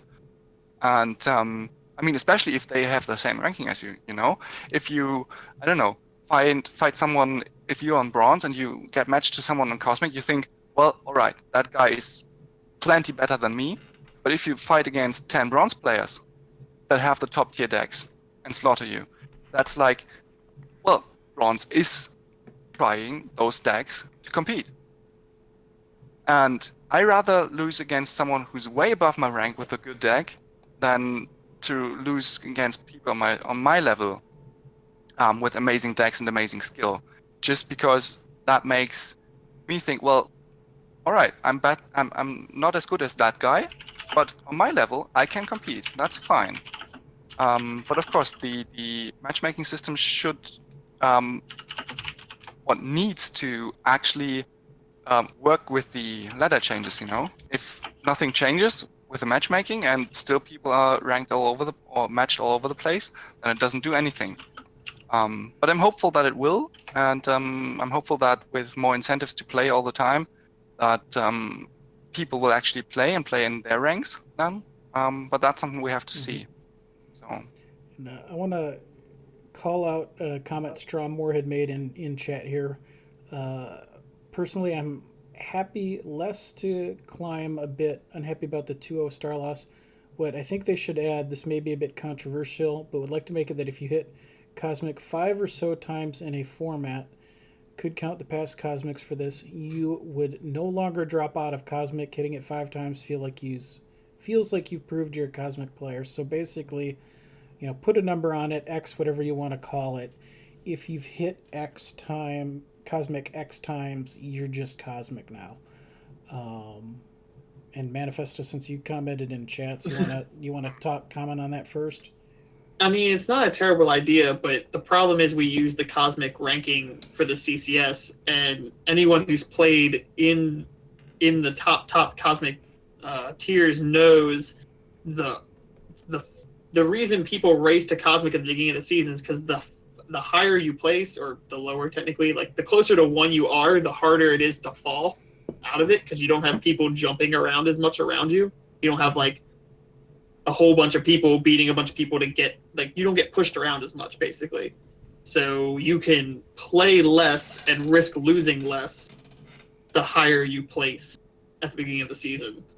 So if you were to never let people leave Cosmic, I don't know how you would set the numbers the next season. It wouldn't be fair to just let the first person be first again, because then they just have a super easy season. At the same time, it's not fair to just randomize it, because then a random person gets number 1 and they have an easier season. So I don't know what the answer to that would be. Right, and it kind of... I feel like... Go on. It kind of defeats the purpose of having a ladder if you're just like, well, you're all Cosmic now. You've made your point. Because now you've got... I'll just call them the scrubs, who have to, like me, who have to work your way up the ranks. And then you've got your shark pool where people are just constantly swimming around in Cosmic, and they're there all the time. And I think people should still need to have to work their way up. I mean, that's just the whole point of a ladder. But I don't know. And climbing 1 division isn't asking a lot. Like when the ladder resets this time and we all start at Plat 1, like, playing those couple games to hit Cosmic just so there's a decently fair way of ranking us once we hit Cosmic isn't a lot to ask. Like, there's people who get to Cosmic on the first day of the ladder reset anyway. So now, I mean, you're talking people that are going to do it in 4 hours, 5 hours. Yeah. Easy. So it's a little bit funny to me that they say that we felt the climb was too fast, and yet they're now making it impossible to drop below a division, and you're only going to drop 1 division. Yeah. Which means if you've made the climb once, forever and ever after that, assuming a consistent level of activity, you don't have much of a climb anymore. The only time you're going to have a real climb is if I'm Cosmic and then I take a season off and I'm Platinum, I don't play, then I'm going to get knocked back down to Gold. Now I have to work my way up 2 tiers, but that's a lot of time to not be active before you're really being forced to work your way up again. I think the change was more to separate the player levels than it was to change how long you are on the ladder.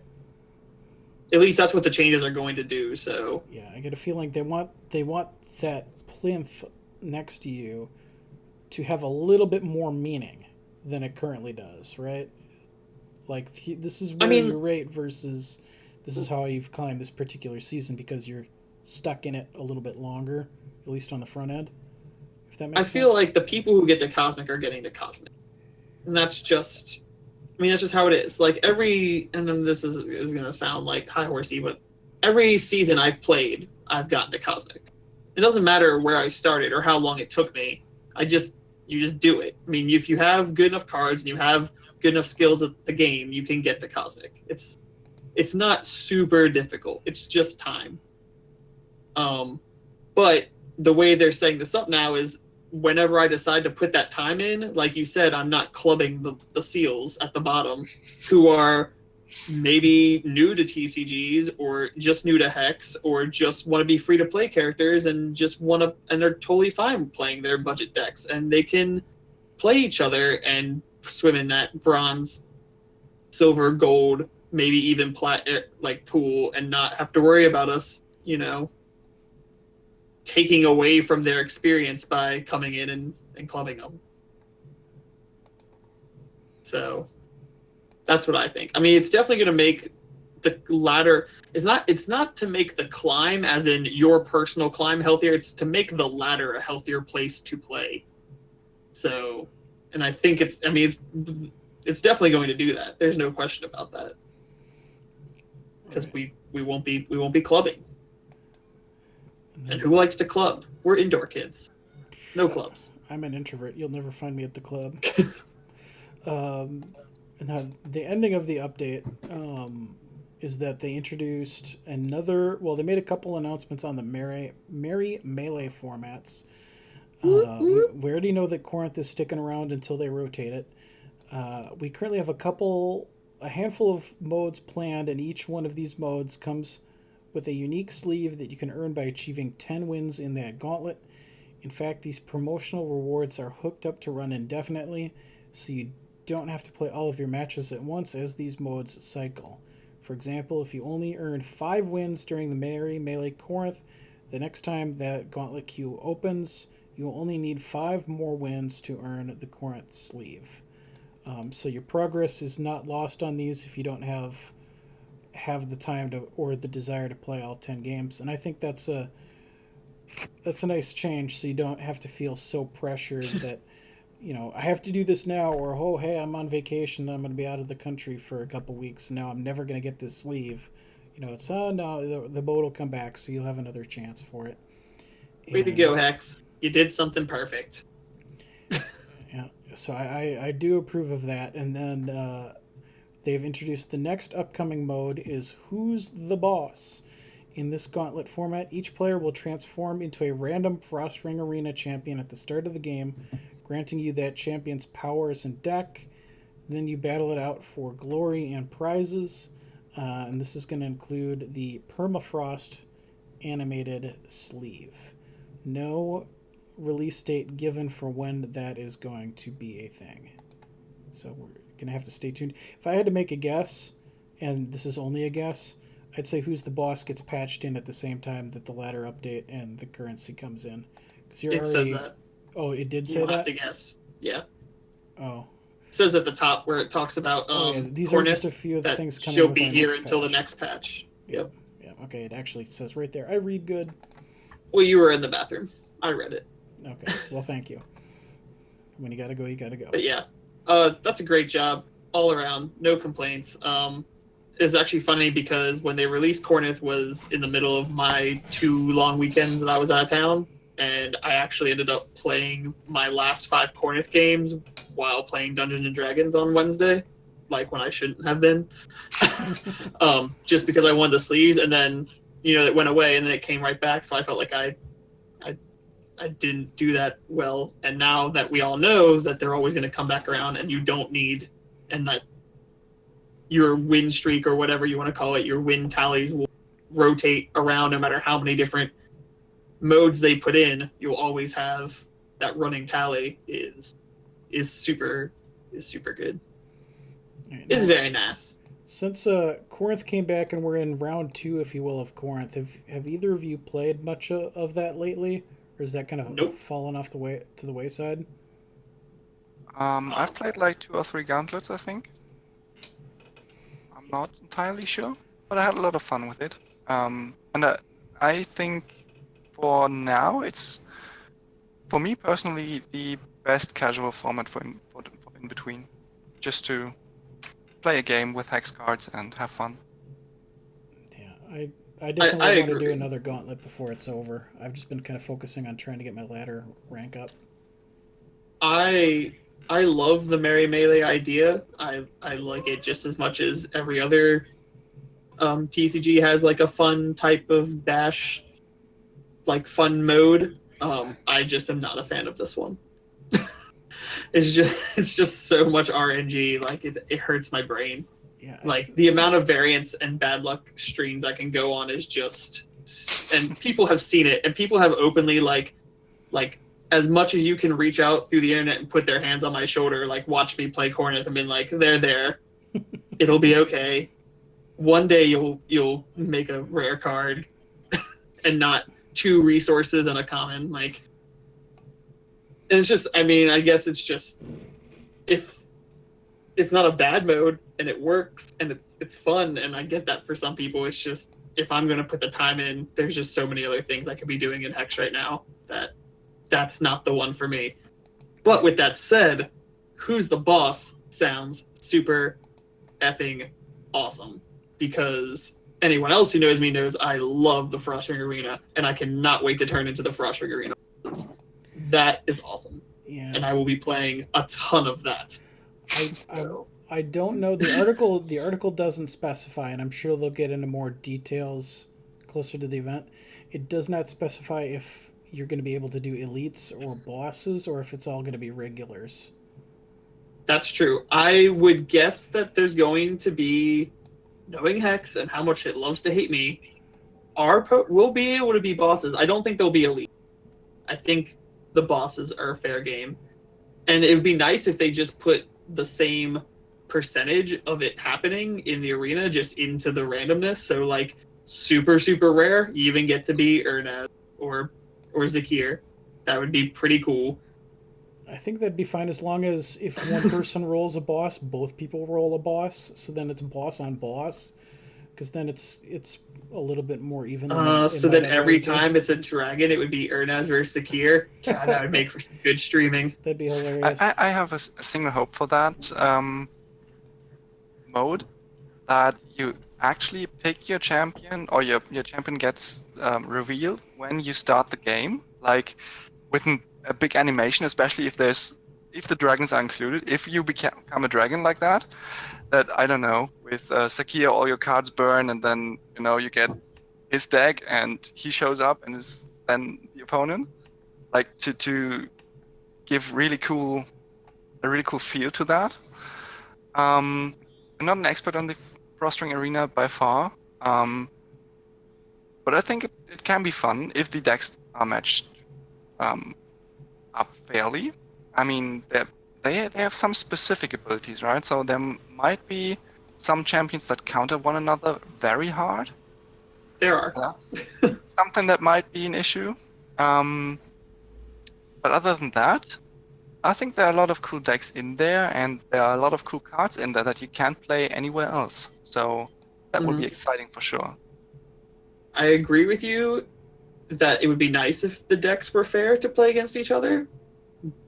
But I can already tell you, with how Corneth has turned out a lot of times, that I don't think Hex is going to care that much.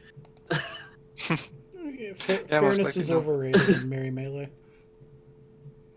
But I think that seems like a good segue into Cards of the Week, where this week, which is not Cards of the Week. It's not actually. It's not actually Cards of the Week.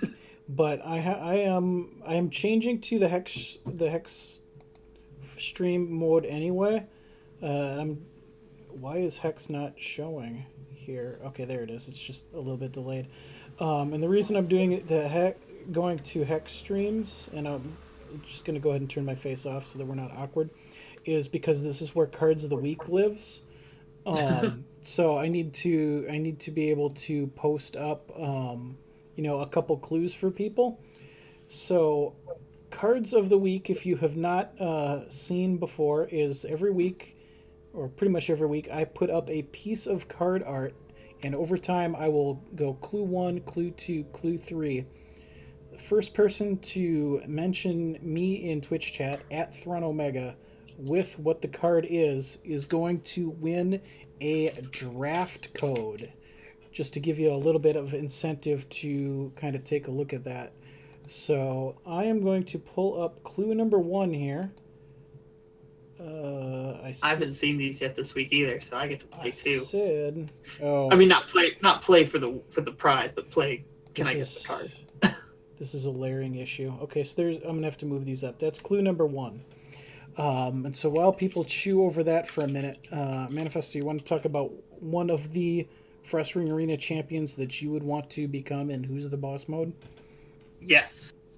As no one should not know, my very first pick for who I want to become is Poet of Gla'aki, or Gla'aki. Not really sure. But it's got the GLA and the apostrophe AKI, so however you want to pronounce that.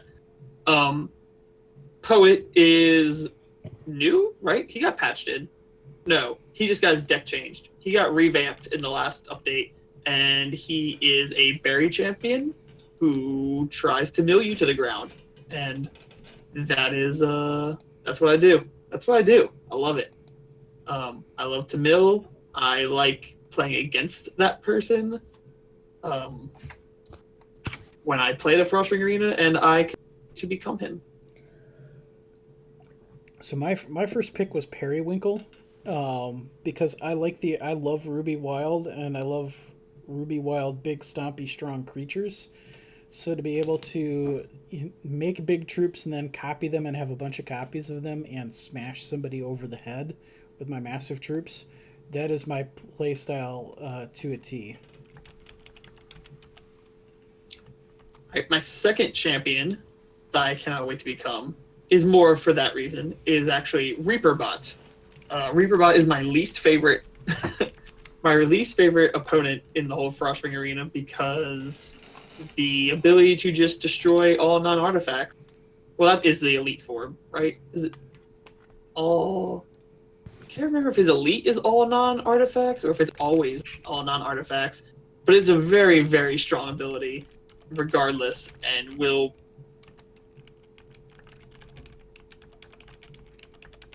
Did you cut out for a second there? He's not running artifacts in their deck, which is not a whole lot of other Frostring Arena champions. Okay, so Ravenok got it off of just clue number 1. I'm gonna throw up clue number 2 if I can get the layering right for this to show up. There's clue number 2, and nobody needed it, but here's clue number 3. Clue number 3 was a dead giveaway if it had gone that far. So I'm telling you, you gotta make that first clue like minuscule. Yeah, like I gotta with the tiniest with time. But that's Ravenok, you do win everything. That's the actual card. Lily Grove Warden is what we were showing pieces of, and you can see the little arms were off of that side, and then of course the lily and the pearl necklace. So for Frostring Champion, I would want to be in Who's the Boss mode number 2. I have Doombringer Ka. If we're allowed to be bosses, I want to be Doombringer Ka so that I can play with Terminus cards and bounce my opponent's troops back to their hand and just generally make them rage. That would be a rage-inducing boss for sure. My final one is actually picked because of its weakness in the Frostring Arena. I'd like to take it on as a challenge to win Who's the Boss with this, and that's Loregoyle Curator. Loregoyle Curator plays around the Loregoyle tombs, where you have to create 5 of them, I think, that summons a random dragon. Yep. I think it's 5. And it's basically... It's not a very good champion. He's not difficult to beat, and I would like to assume that and take his deck. Maybe the fact that it's an AI that plays it has a lot to do with it, but that will be my third pick as a self-challenge to myself win a game as Loregoyle Curator in Who's the Boss. My last one, I could have the name wrong. I'm not great at remembering all my Frostring Arena champions, but I think it's Archon of Nuulzaan. It's the socket one where everything that goes in your deck, or everything that gets milled into your crypt goes back into your deck, and everything that goes into their crypt gets voided. Because, I want to annoy my opponent with, I get to keep using my toys and all of yours go bye-bye. So... I like how your last one is the perfect counter to my first one. Yeah. Just pick a couple that are for maximum salt. But so Vestris, we're bouncing this topic on you. You didn't have any time to prep for it, but any champion or champions that you would really want to be in the new Mary Melee mode? I think I would like to try the Seaweed Behemoth, I think. That's what it's called. That dude that can draw plenty of cards and play super big stuff late game. If I remember that correctly, and also bounce all your stuff to your hand and then shuffle that away.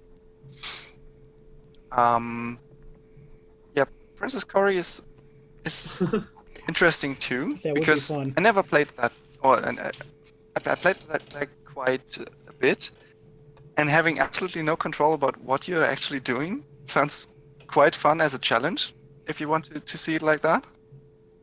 Yep, we do it live, that deck. What else? Honestly, when I saw Thrawn's list didn't have Princess Corey on it, I was in shock. I thought for sure that was going to be there. That was a gross oversight given my Twitch emote is Princess Corey. Gross oversight. And maybe the Sphinx. I think that could be an interesting deck as well. Which one? The Sphinx. I don't know. That Water Sphinx or something like that. Not sure.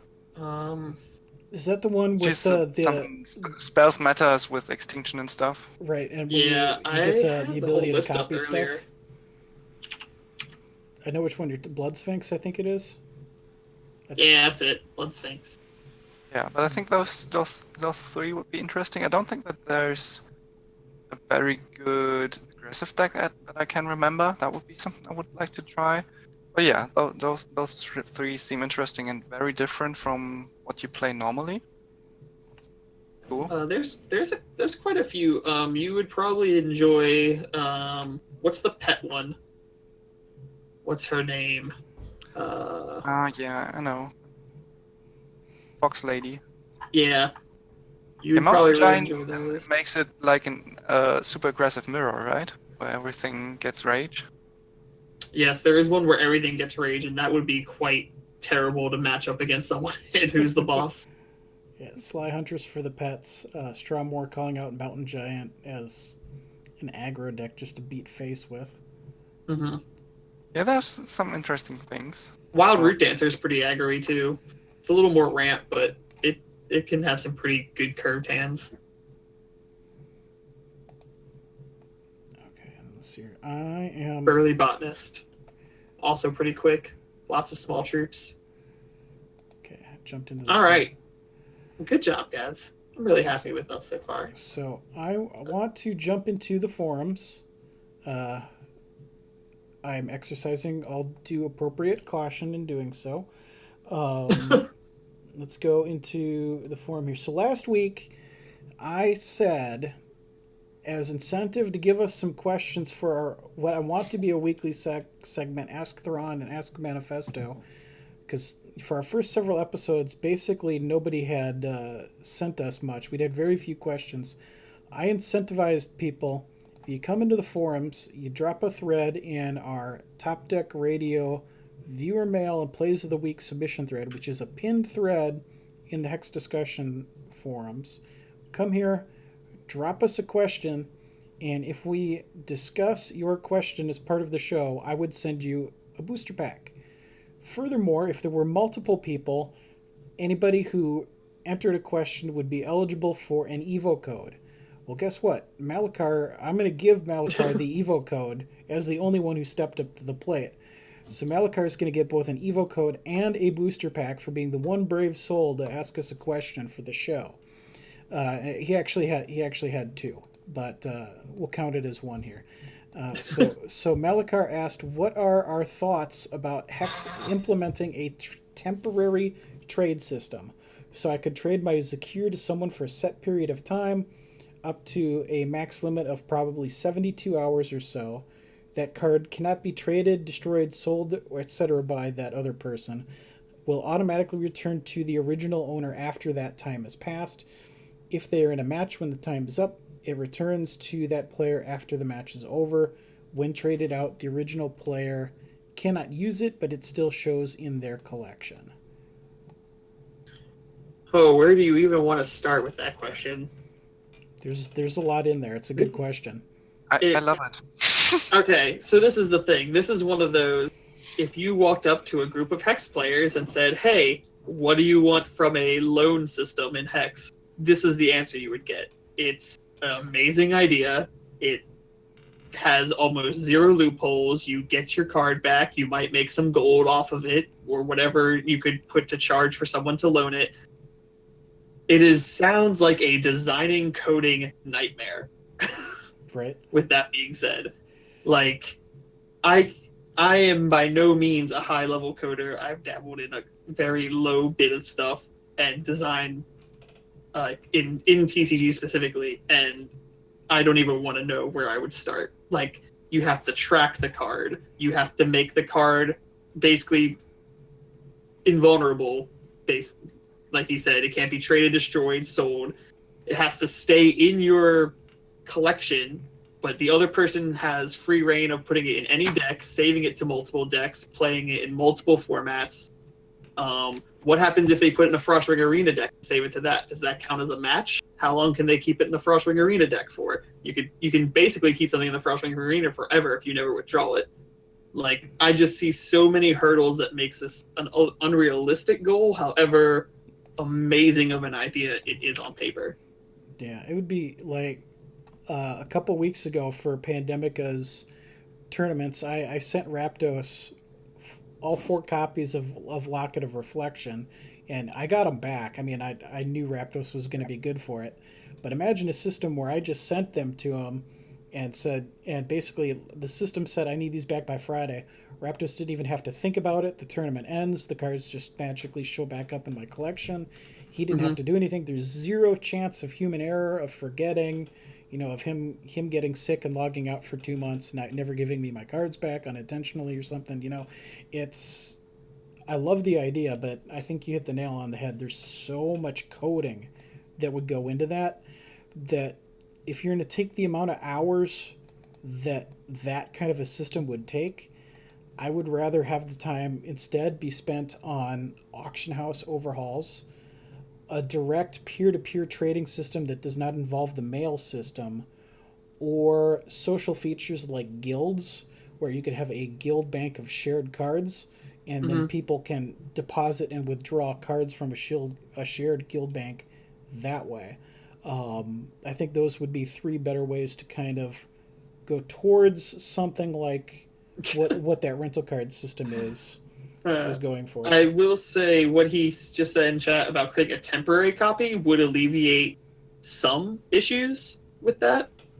We already know that can happen in the game thanks to things like Cornith mode now and stuff, where we're creating copies, they go into decks. You don't technically save a Cornith deck, so I don't know how that works. But at least if it was a temporary copy with like a lifespan and it would just disappear out of your collection, that would be way easier than tracking cards across different people's accounts and having them returned.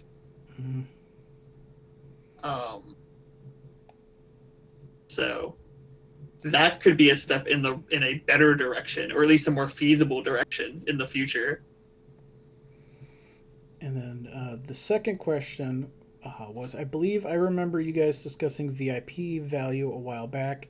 As an additional value to VIP, what do you think of giving VIPs a free way to enter, or a free entry to whatever the current Merry Melee is, maybe once every 3 days, or a set number of free tokens per month?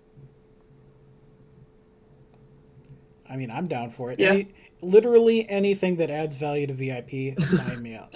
Literally I mean, anything. it goes in the same breath of what I said, that I think the VIP tournament ticket should be able to be redeemable for anything. So if the more modes that come out, the more over Hex's lifetime, like Merry Melee or whatever. Even, I mean, you could even, well, no, you couldn't do that. Never mind, strike that. But Mary. Oh, go ahead. Sorry.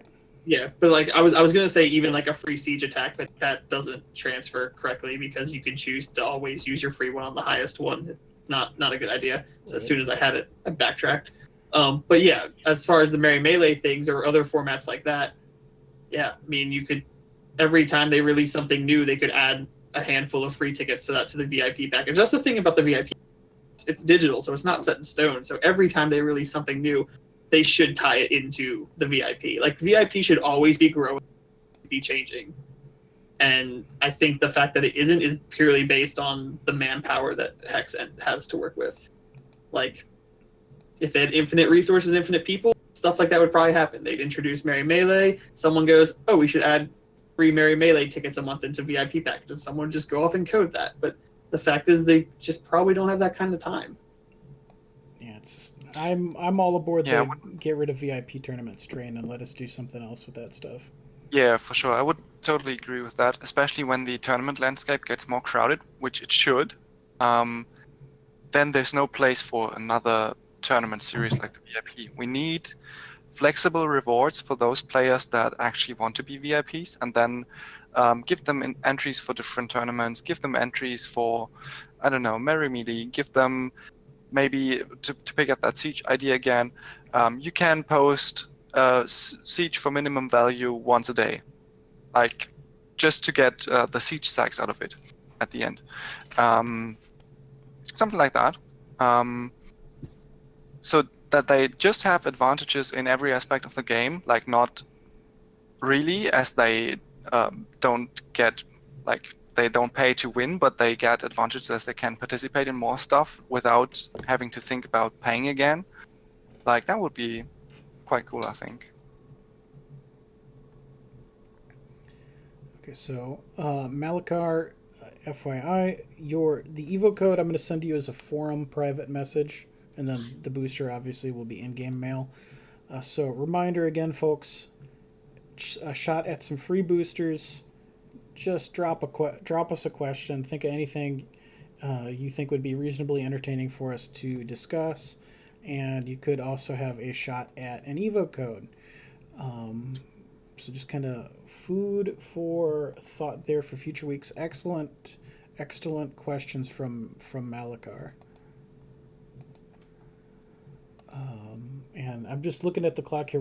We are almost at the 2-hour mark. So, with apologies to Vestris, I think we're dropping plays of the week this week because of the amount of post-production work I'm gonna have to do after the show is over, and we still need to get to hot takes and bold predictions. So how about we let our special guest Vestris go first here towards the end. Any hot takes or bold predictions you want to make about the game or anything coming up? It's a good question, especially when I have to answer it directly.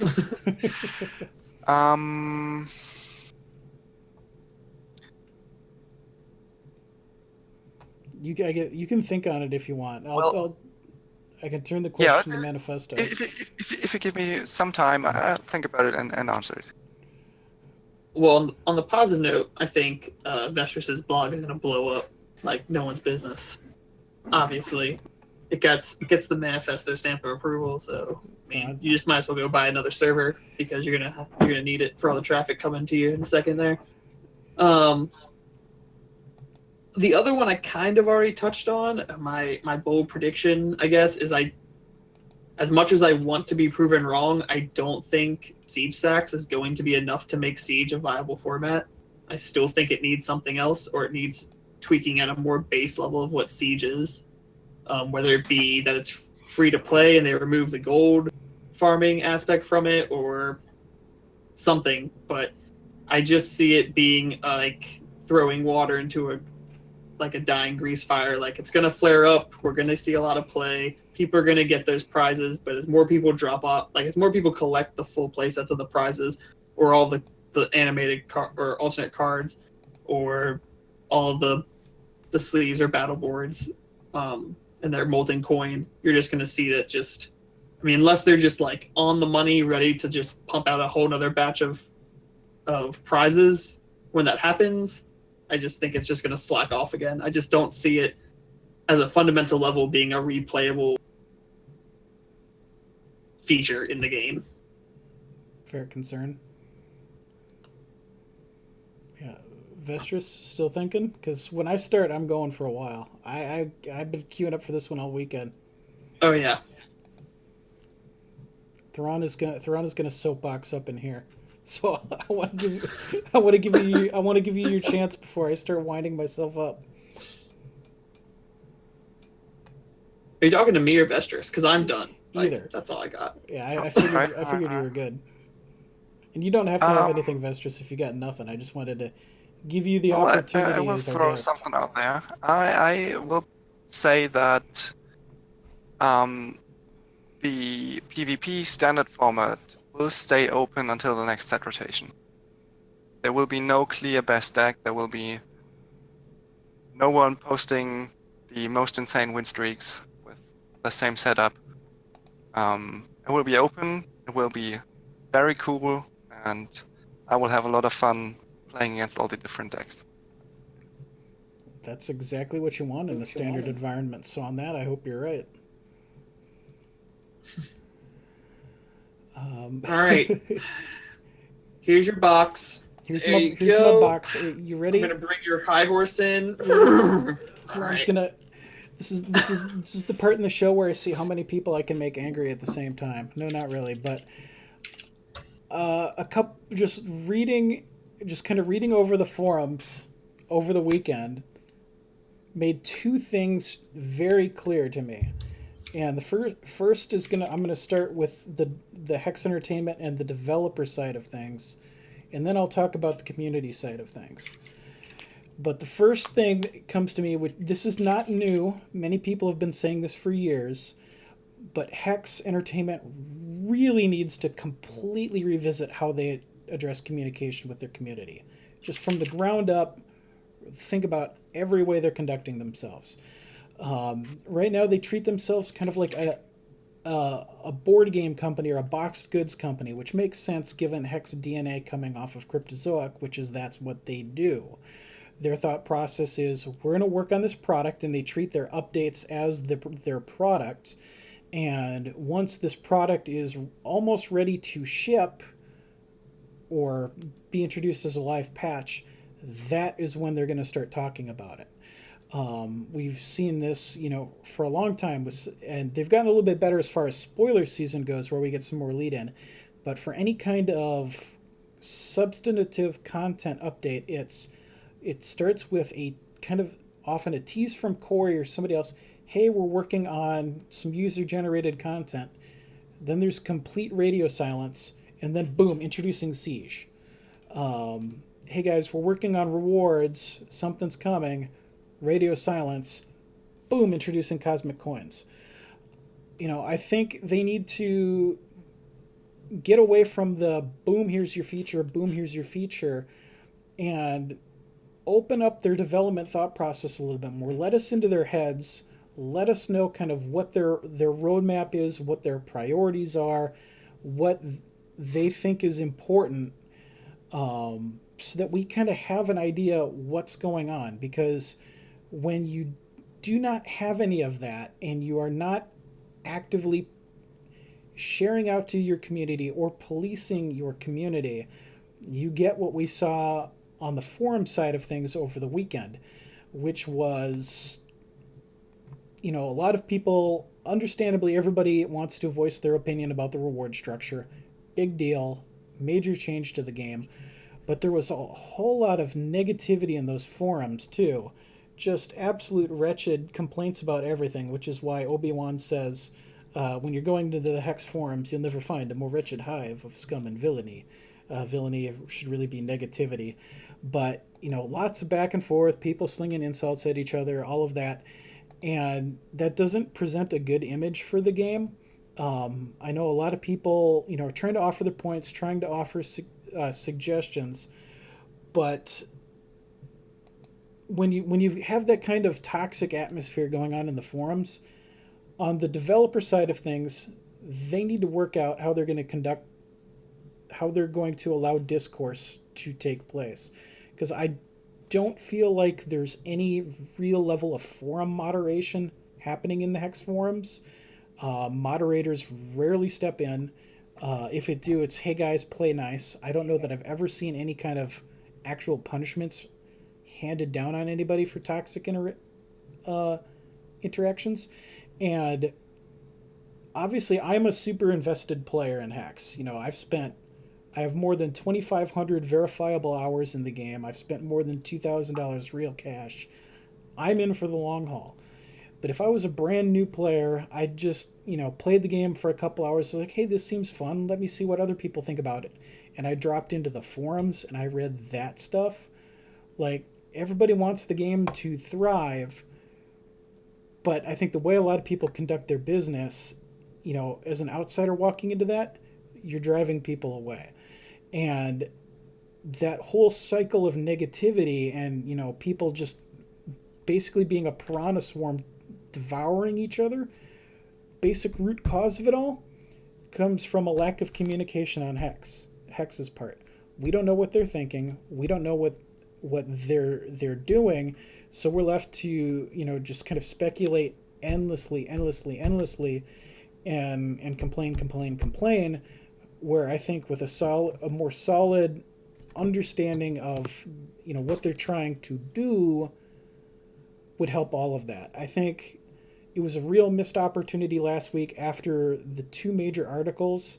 That would have been a great time for Corey to step in and do a Friday update post to let us know what's going on. We didn't see anything. Their dev streams. I love watching Ryan and Jared hang out and do wacky stuff on stream. They never answer any hard questions about the game. They don't answer what their thought process is about things. It's usually, we have nothing to announce at this time. And I would love to see them get away from that into a dev stream being something more like, let's just take Siege as an example. Siege is already out in the wild, but let's pretend it's not. Guys, we're working on Siege. We're working on this PvE mode. The basic concept is it's a 3-game gauntlet where you're going to be fighting somebody.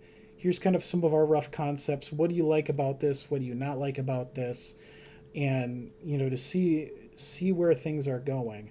Just, give us something to work with. And I'm with Joe LaPaul. Social features would be great. And that the forums are an absolute cesspool of vitriol right now, and a lot of kind of armchair deving, which I suppose I'm probably doing right now when I'm telling the devs how to do their job on a communication standpoint. But I had to make this joke image. Manifesto knows what this is, and this very much applies to the Hex forums. But this is an image you can use anywhere, so take it and enjoy.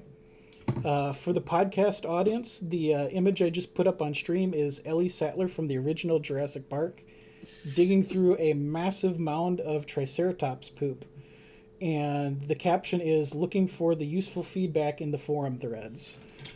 Where, there's some good ideas in there, but there's also a whole lot of just useless poop. So that's kind of my rant. The basic point being, really, Hex needs to communicate more with us, their priorities, their thought process. They need to become more receptive of feedback from the community, which it looks like they're starting to do a little bit. Like some of those Merry Melee modes were directly what was suggested in the forums. So it's like, if it was that easy, why have we not been seeing a lot more of that over the years? Does that make sense?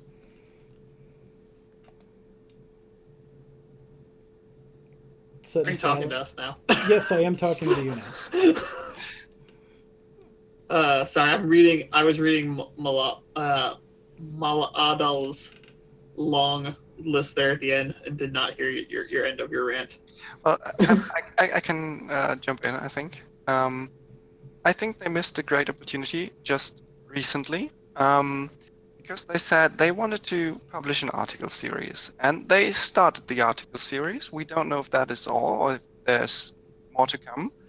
And if you announce something like that, you can just give a content list in the first article, like, we want to talk to you in the next couple of weeks about Siege Stacks, Cosmic Coins, and X, and X, and X. Like, just make a short list. And I think asking for a long-term plan, from the development standpoint, is too much, as we know they have troubles at times to deliver the things that they think about in time, or in card design, for example, with Be Stitched. Things are planned, they look cool, and they are too hard to do, actually. So I don't think that is something we can actually demand, and I don't think that it's something that worked. It didn't work with the Kickstarter, and I don't think that we should apply that now. But if they would change their communication to a rather mid or short-term communication, like they have a big upcoming update, like now, and they have a set release which they plan around, 2 months. That should be something that shouldn't be spread from player to player. Like, there could be a rotation in 2 months, or they couldn't. I mean, they should set these short-term goals if they are ongoing, especially, just so that we have some information. I think Corey had a very good opportunity to chime in on Friday. I hope he does it this Friday, since he missed the opportunity. But this short period where we have a lot of stuff coming, and they could just tell us, these things are general in the workings. That's what we want to accomplish in the coming update, and that's what we will talk about in the next couple of weeks. And we have 7 articles planned. Right. No, that's basically what I'm looking for. Like, when I say, tell us our priorities, tell us what you're working on, I'm not talking, forever out. I'm talking, what's the 30, 60, 90, 120, what's the monthly layout here? And, if 30 days, no new features is an acceptable answer. We don't get new features every month. Tablet anticipated release sometime between June and August. There's a 2 to 3 month window, most likely July or something. Give us a little bit of an ETA on some of that stuff. I think that would tell us, okay, it's way too early to have much details yet, but after tablet comes out, our next priority is X. Would go a long way, because right now we know rewards are coming soon. We know tablet should theoretically be pretty far along, but beyond that, we have no idea what they're working on besides pushing out a new set every 4 months. And it'd be nice to have at least some idea, even if they're not willing to give us really under the hood minutia, which I can understand. At least give us some idea how to calibrate our expectations, so that you don't have feeding frenzies of people going all over the place with misplaced desires and unrealistic expectations. Where they could give that to? They could just give it to us, and we could just tell people on the show. Well, they could, if they want to make if they want to risk making us their PR mouthpieces. I was gonna. What? We are great. People love our mouthpieces. I have to. I was very tempted to give Dinotropia some crap, and I'm going to now. My joke for him was going to be, if you need somebody to read your press releases, I'm available. Because I went to school for English, and I swear to God, the last 2 or 3 updates, they've had some major typos in air quotes that significantly changed the meaning of things. Their best one was, if you caught the Friday update right when it went live, they basically announced that Constructed Gauntlet is going to be a thing, and then they deleted that sentence, and Dinotropia gives us we have nothing to announce at this time, which is not a denial. I know his counter to that would be, I didn't say yes either. And my counter to the counter would be, you could have said we are not working on any such feature at this point, which would have been a real denial, and you didn't say that. So I guess my bold prediction is that the constructed gauntlet that they did not want to announce, they will announce before the release of Set 10. We will find out before, like either during spoiler season or before our next set comes out. They will actually own up to, yes, constructed gauntlet is going to be a thing. That was a really long way around to get to your prediction. Whew. Only took Like 10 minutes, right? Right? That's how my mind oh works. man. But not a bad prediction. You think it was actually like a Freudian slip then? Like it actually is coming, but that's not when they wanted to say it. It has to be coming. I read it when it was in there, and they talked about it was in context of ladder changes, and they were like, we want people to get to cosmic. This also plays into what we're doing with our upcoming constructed gauntlet. Like this, like Dino tries to call it a typo. It was a correctly worded sentence, and it was a complete sentence that referenced a feature that does not exist yet, and then they deleted it. So whoops, cat's out of the bag. We'll have to see if it follows the format of the old constructed gauntlet before that was taken away, which was, you'd play until you won 5 matches or lost 3, and then your payout would be based on, how many wins you get. So that'd be the easiest way to bring it back, is just basically carbon copy the mode back into existence. But who knows, they could make some kind of changes with that too. Next time on Hex Conspiracy Theories, we look at pictures upside down and see if we can tell the names of the next 3 sets. Yep. Lore conspiracies confirmed. But yeah, so we've gone, this is our longest episode. We're at 2 hours and 16 minutes. So any final thoughts? Do we want to move into shameless plugs? Let Vestris I think let Vestris get some sleep. Should probably scoop this up, I feel like, real quick. So Vestris, shameless plugs. Vestris, what you shameless got? plug away. Shameless plug away. Well, I'm a streamer myself, as you know. You can click on my name in chat here to find my channel. Also, we've talked about my blog. You find that under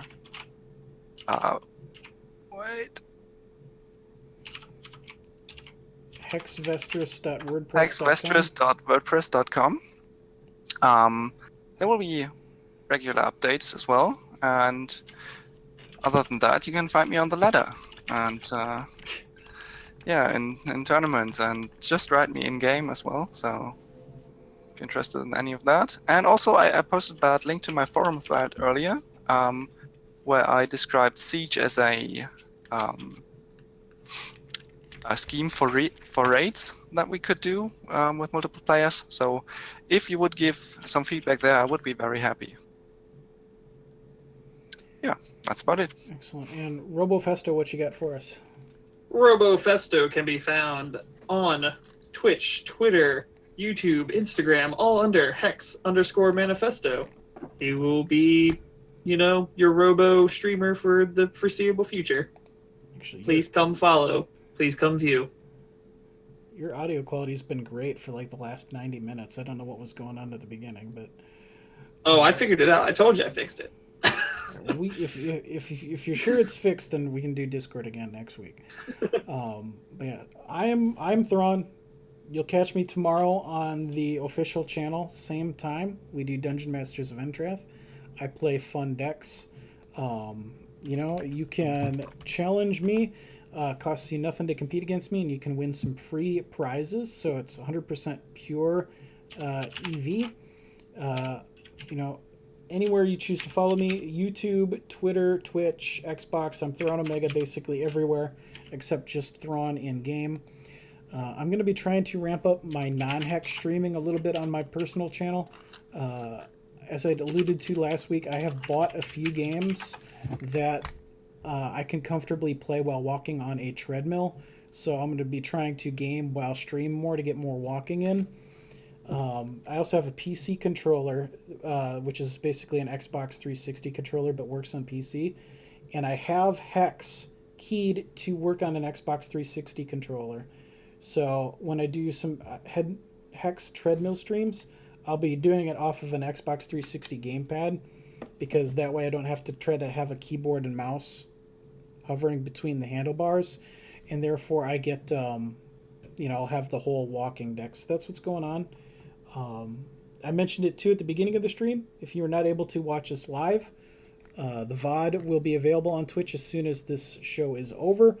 It also goes to my personal YouTube channel, and you can find the podcast on iTunes and Podbean. After we have 5 episodes, I'm going to be looking to get us on Spotify as well. So there's quite a few different methods to hang out with us. But that's all I got for plugs this week. And if you watch and listen to every single way you can watch the show, you get entered into an Evo code giveaway. But you have to have proof. You listen to all of them.